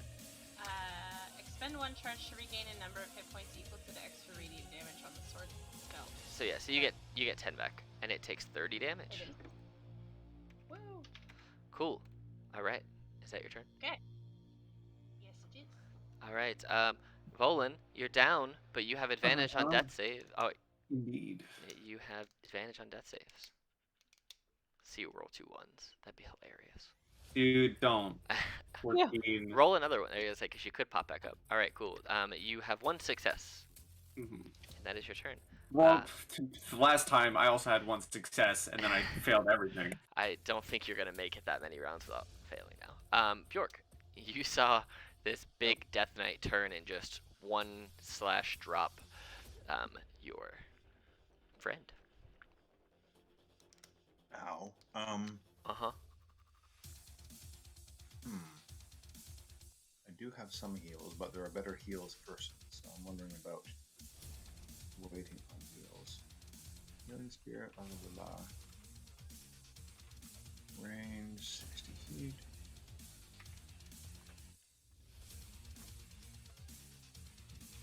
Yeah, it's only 1d6. Yeah, I can heal, not to metagame too much, but I think we have better healing options than me, for honest. What do we think? Yep. Okay, cool. How tall is this pillar thingy? We'll say it's 10 feet. Okay, so it'd be like reduced movement to climb, but not like. Yeah, we'll basically say you could get up there with 10 feet of movement total if you're trying to climb up there. Oh, great. Okay, then I won't. Then I will switch out my concentration spell. So Shalom, blah blah blah will drop. Mark. faction. All right. Climb to top of tower. So if you're gonna cast Hunter's Mark, you will drop Charlatan's Right. Stride. Just so you know. Okay, cool. So I will put So a I little. swapped. Cool. I'll put a green dot on him to Concentration know dice. he has got Hunter's Mark.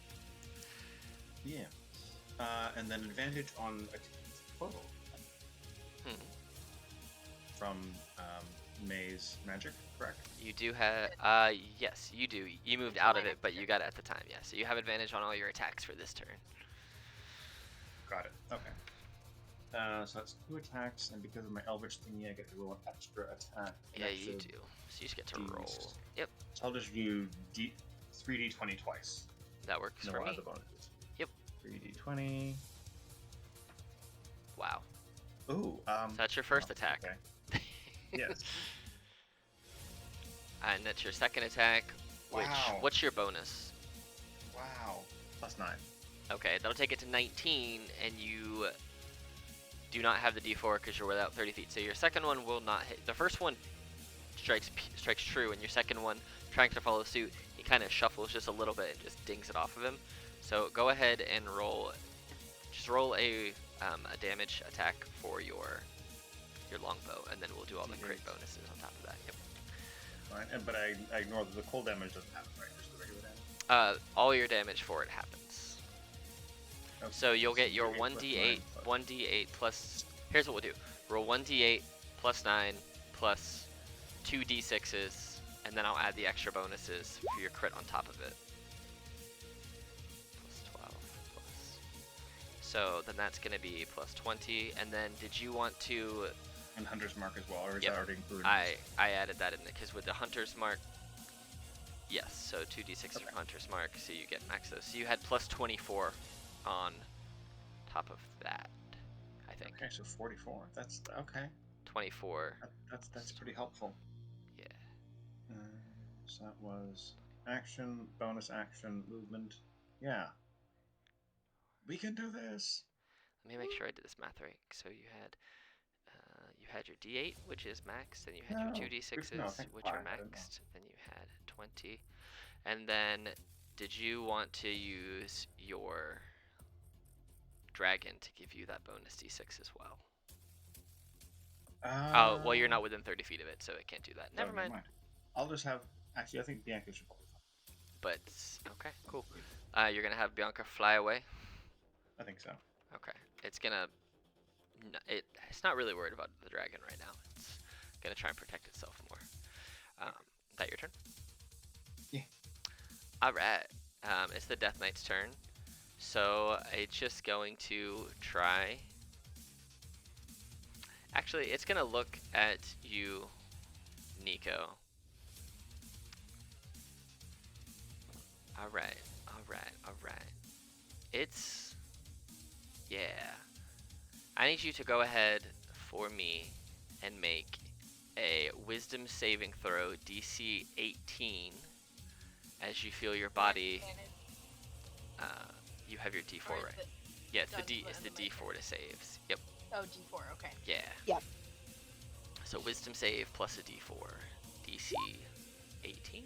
You might be able. Get it. Down. You feel your body begin to lock up as you are considered paralyzed for the next minute or until you pass the save, Or he loses concentration. or if he loses concentration. But that was his action to cast that spell, and he cannot do that and then attack. So, being the next closest set of problems, he is going to use some of his movement, however, and just walk this way.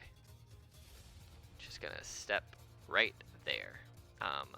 Leaf, 'tis your turn with this big, scary man in front of you. Nico kind of locked up and Volan down. Yes. So, Beacon of Hope. The way that it works is that if you cast a healing spell into a creature that is affected in that circle, it heals at max. Is that Yep, right? That is correct. Okay. There is a certain spell that I have that I think, if I did my math right, can heal a shit ton. So,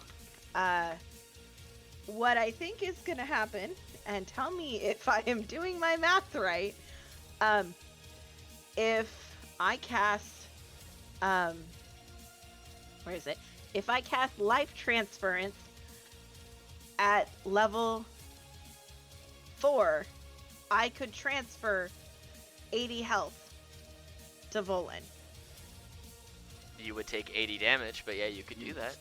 I would not take 80 damage. You would.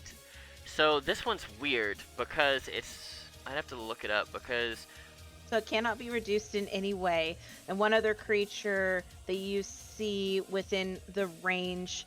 So this one's this one's different because this one, since it's necrotic damage and not a, I think it can only affect. Let me look it up real quick, but I'm pretty sure it can only double the damage you take. But let me check. Beacon of Hope. I just looked it up. Jeremy Crawford says no. Yeah, there you go.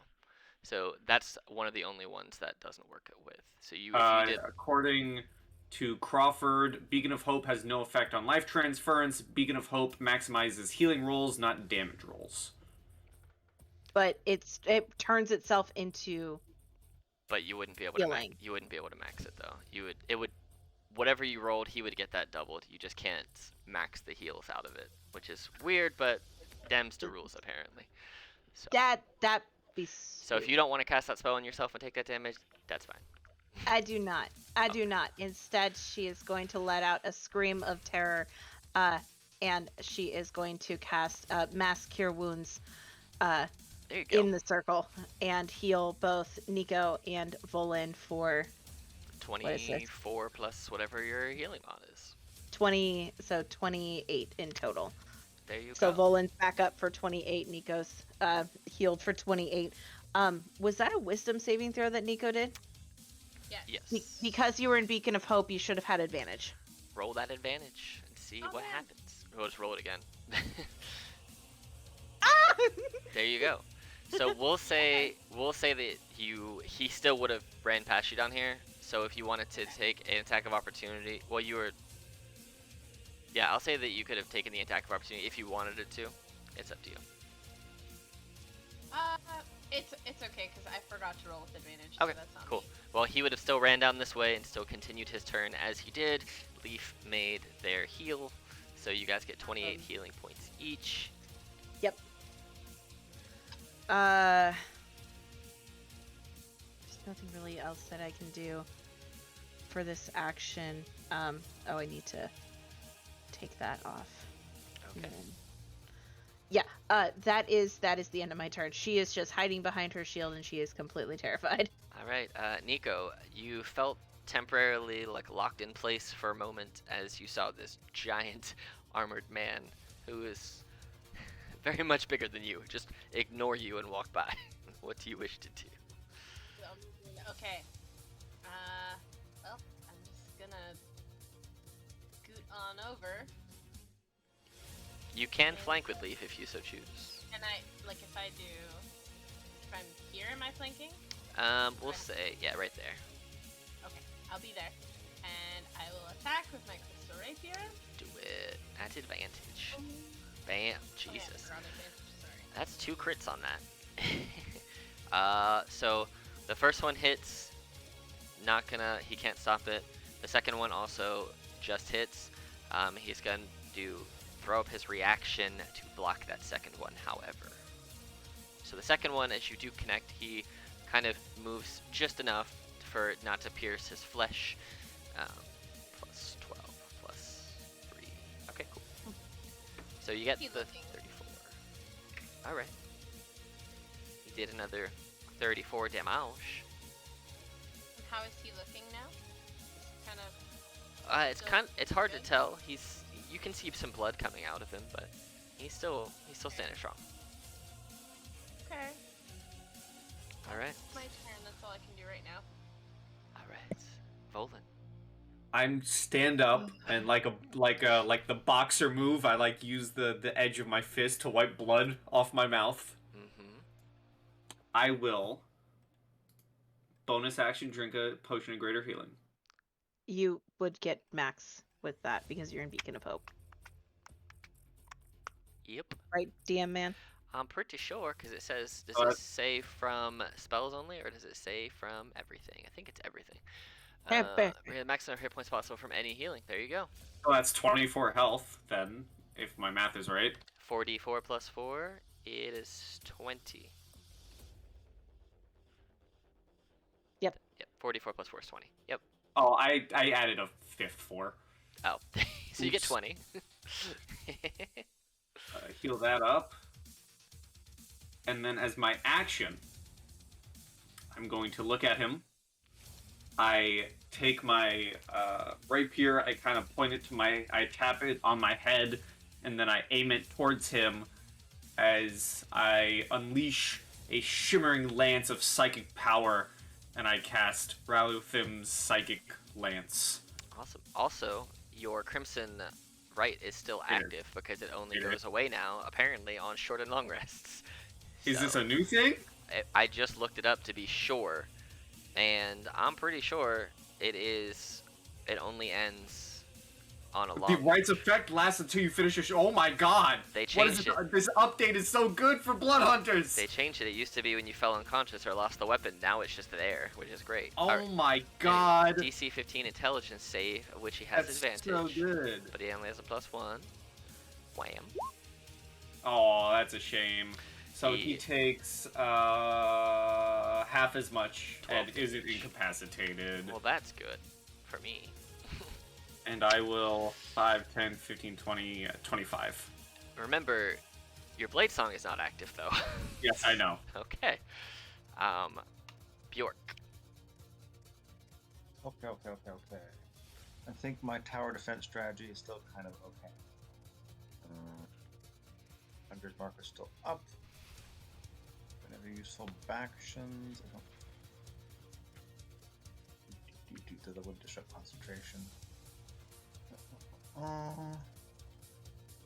Action that's not as good as a general attack.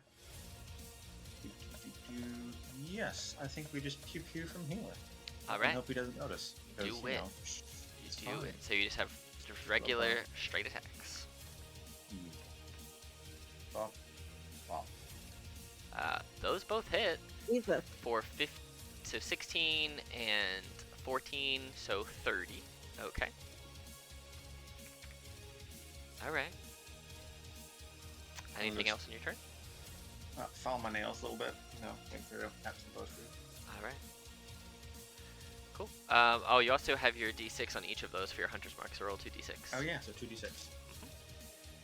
So 3 more. Okay. Hey, it works. And I'll say it has no effect on him right now because he's not. None of those things, other than fun fact, poison, will have any changes to his damage takes. But I'll let you choose in the future if you want your hunter's mark to be your piercing damage from your arrow, or if you want it to be frost damage. So I'll let. But whenever you cast it, I'll just have you tell me which one you want it to be, and then it'll just be that. So just so you know. All right. So it's the Death Knight's turn again. Not happy that you keep pinging him with arrows. He's gonna look up, and he's gonna hold his sword in your general direction. And you see forming at the tip of it this large ball of red and black fire. And he hurls this hellfire orb out. Is this a spell? It is not. Danny. It's an ability. It's an ability. It's a once a day ability. I need you to make a DC 18 dex saving throw, or as this sphere explodes, you'll take both fire and necrotic. 29, so you'll take half of this. That's a hell of a save. So you take half of that, so half of 64, so you take 32 total damage. 16 of fire, 16 of necrotic, as this just ball of necrotic fire just explodes and engulfs your body for that much damage. It's alright. He's still standing. Yeah, that would be not bad. Yeah, if he rolled max damage on those, it's 120 damage.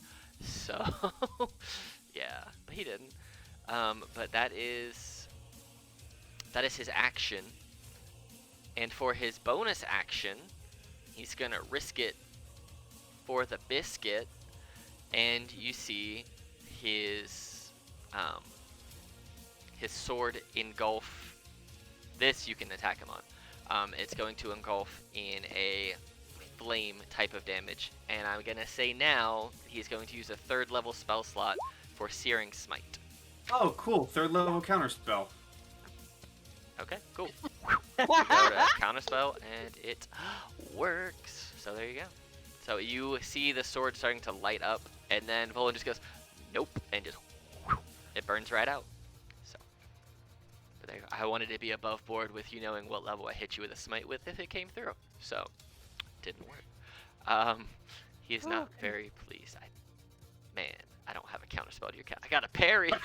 That's a parry your counterspell. Get out of here. I got a parry. That's all I got. Leaf, it is your turn. Hey, so we're gonna do a disengage action. Okay, bye. Okay, bye. I'm over here now. He is Sentinel, not really. Oh God, wouldn't that be the What? case? That'd be kind of funny though. That would be me getting a very harsh lesson referred to me. But as she's running by, she's leaving a spectral of a bunch of different leaves, which all form together and turn into her spiritual weapon, which is a dove. Pew, go ahead and make that spiritual weapon smackaroony magoony. And we're doing it at level 4. Also, Bjork, go ahead and make me a Constitution saving throw, DC 16, to see if you maintain your Hunter's Mark. Right. True.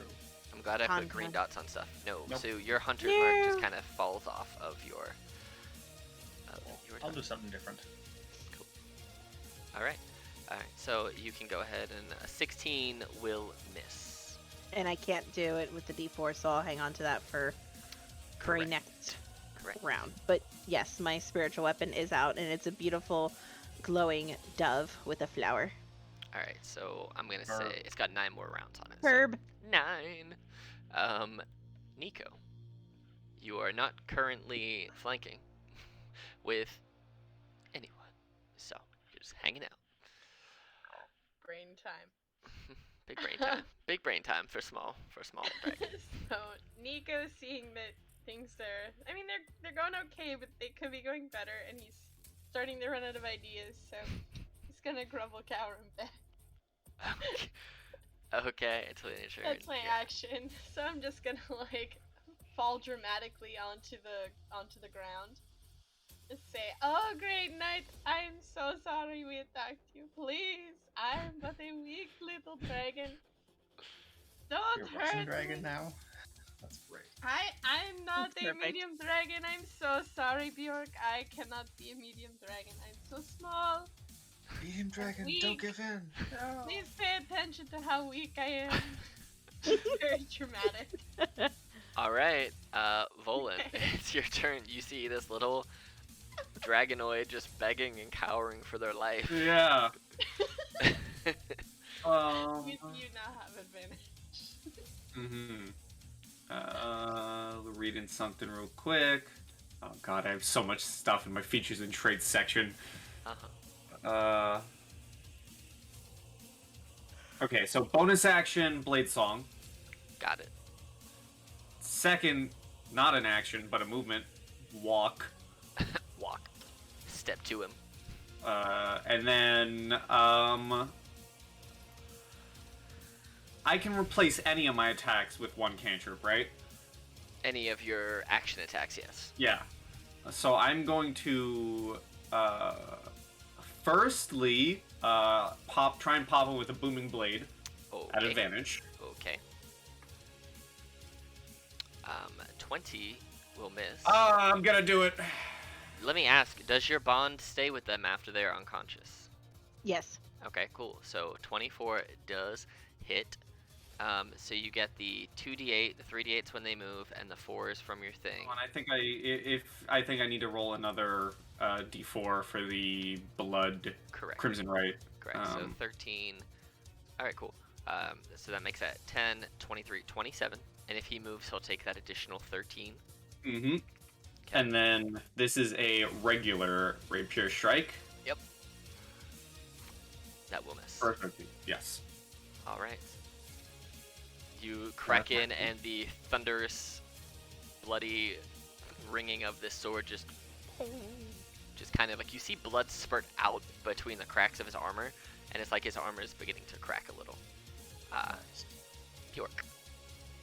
Well, speaking of thunderous stuff, yeah, little action there, you know, NDD. Nice. It's actually 48. Okay, so he's got to make a dex save. So does all creatures within 5 feet of him when you hit him with that.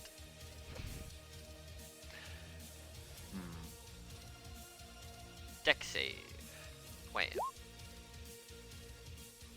That is a good dex save. That is. That's a very good dex save. That is a primo deck save right there. Somehow, Big Metal Man is just like, no.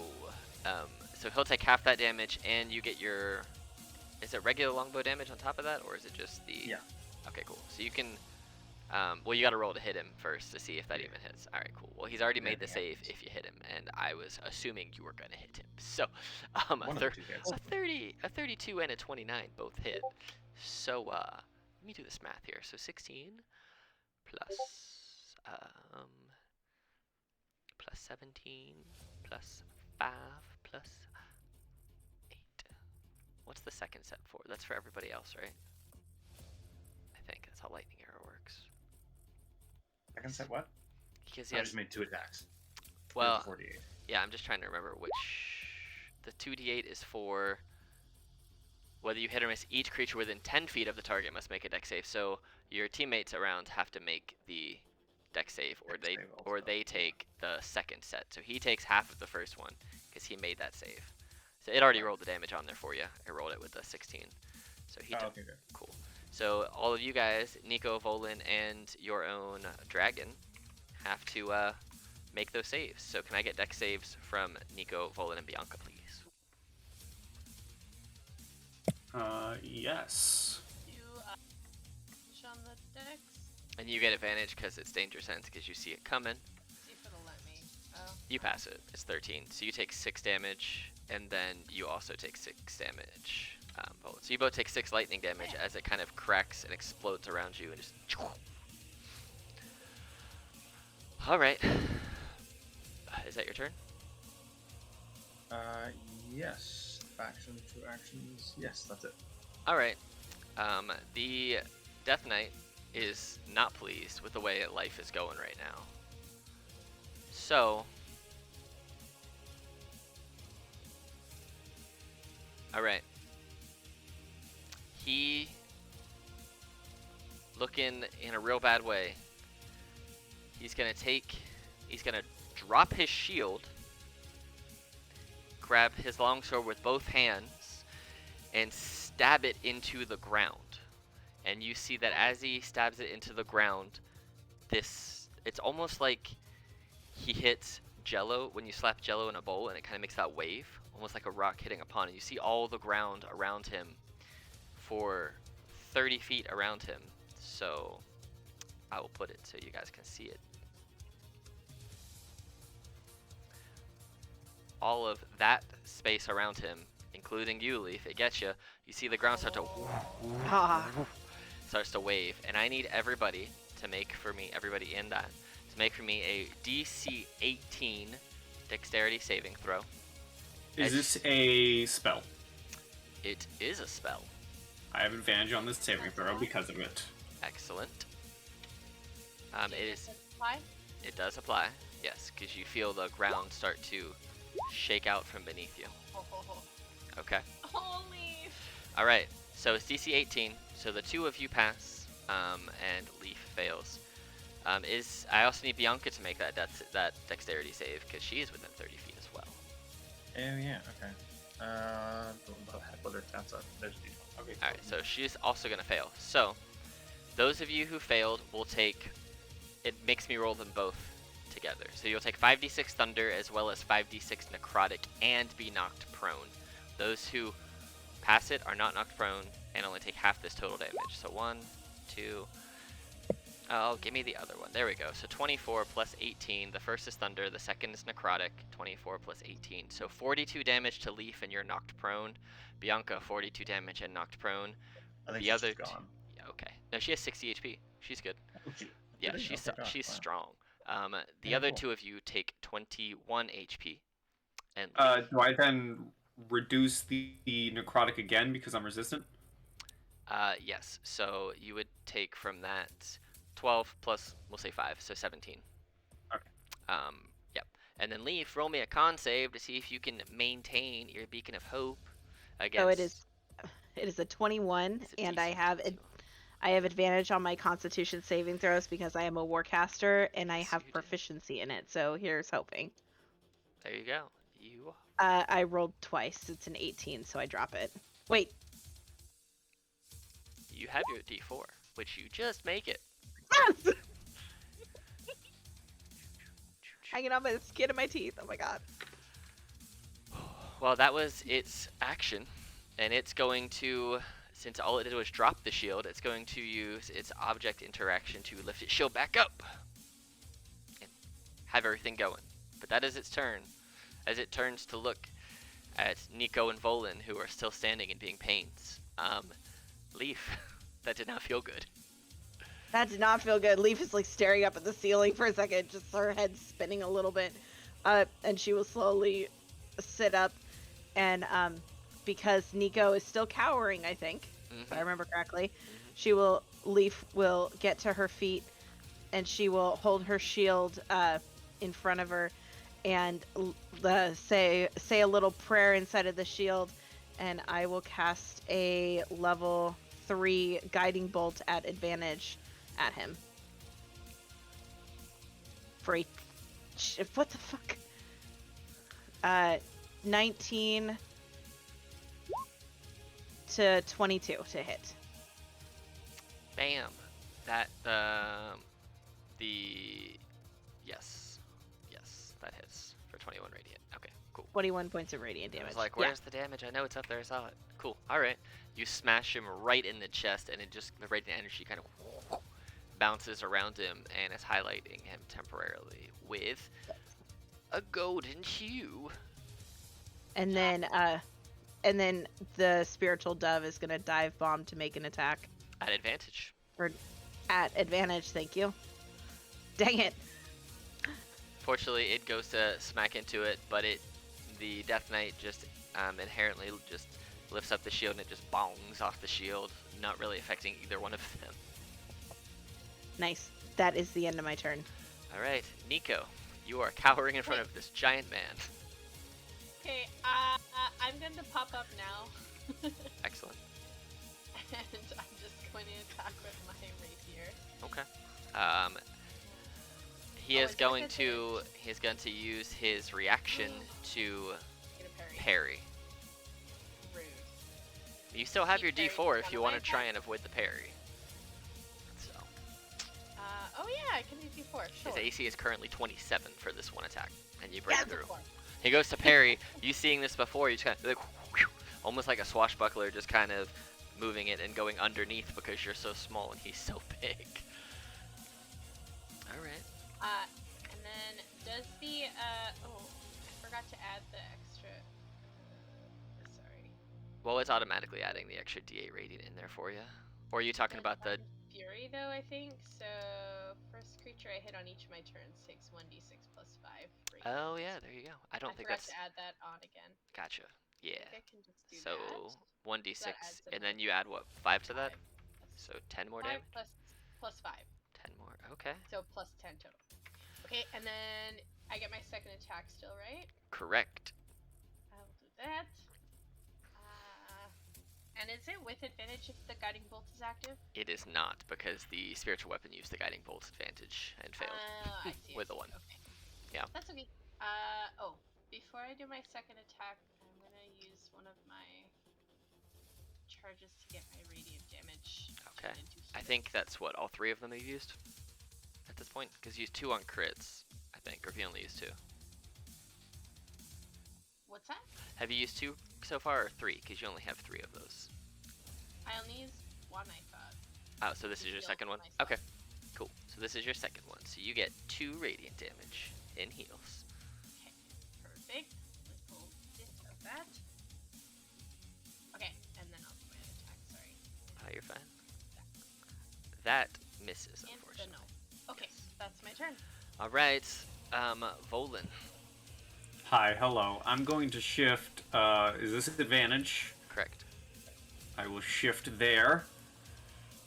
And I will. I would like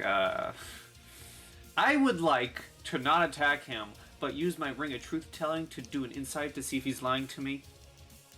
About what? You know, life. No, but I will Booming Blade him. Okay. That does hit. 4. I think I need to roll that other d4 for the... Yes. Uh, Yes, you do. So I think the 15 is the first damage, the 13 is the if he moves, Correct. and then I will regular rapier attack. All right. And one more. Kabloom. Okay. Volan, go ahead and describe how you take care of this Death Knight. Yes. Ooh. Okay, so the song of I did Blade Song, right? Yes. No. I'm currently in a I'm currently in a you Blade Blade Song. Song when Oh, you were yep. here. Yep, for that second time. Yep. And let me just mark that down real quick. So I have my Blade Song active. I have my right active, my glowing sword. The songs that my people are playing, and I just two Majestic. rapid strikes. The first strike letting out, the sound of thunder, and the second strike, like I'm just carving an X right across his chest, just like that, just an X. The first strike is the loud thunderous boom, and the second strike is an upward swing carving into his armor. As you plummet your weapon through his armor and finish him off, you feel this weird sensation of like falling back asleep again. And you guys kind of all see this black smoke appearing around your eyes, and then it kind of fills your eyes like you're being dragged into the heart of a storm, and you find yourselves Mysterious harp music plays. Ooh. you find yourselves waking up in your wooden chairs that were made for you, with the two avatars standing in front of you, feeling completely fine, like you have expended none of your resources, like you have not been attacked. You feel like you were in a Okay. bad dream. Does Yes. that mean I click the long rest button and I get We back a have- potion? Yes, anything that you used is not really gone. So if you used a potion, it's not gone. If you used a spell, it's not gone. Basically, Oh, you're what you sweet. were before you were in the dream fight. So Nice. any Okay, so resources long rest. and you get whatever like potions you use back.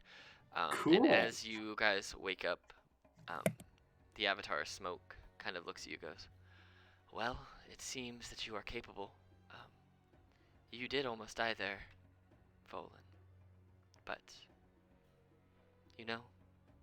you recovered, and that's what teamwork is about: working together and figuring out solutions to tough problems."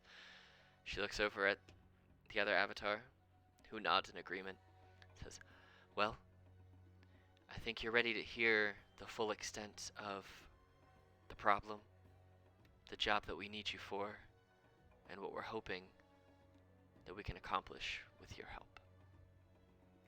Yeah. And that's where we will pick up next time. Next week on Dragon Ball Z. Next week, yeah. Dragon Ball Z. But yes, it was fun getting back into it after almost a month, or more than a month Yeah. actually. So in 2 weeks from, 2 Wednesdays from now, not 2 weeks from today, but 2 weeks from yesterday, which is the 9th, we will reconvene in this fun-looking underground hole library. So until then, see you all later. Great game, as always, Alex. And for now, everybody say goodbye to YouTube. Bye. Bye, Bye, YouTube. YouTube. Be I nice almost in said bye, comments. RooTube. Bye, YouTube. Happy dungeon delving, everyone. Ye- Mhm.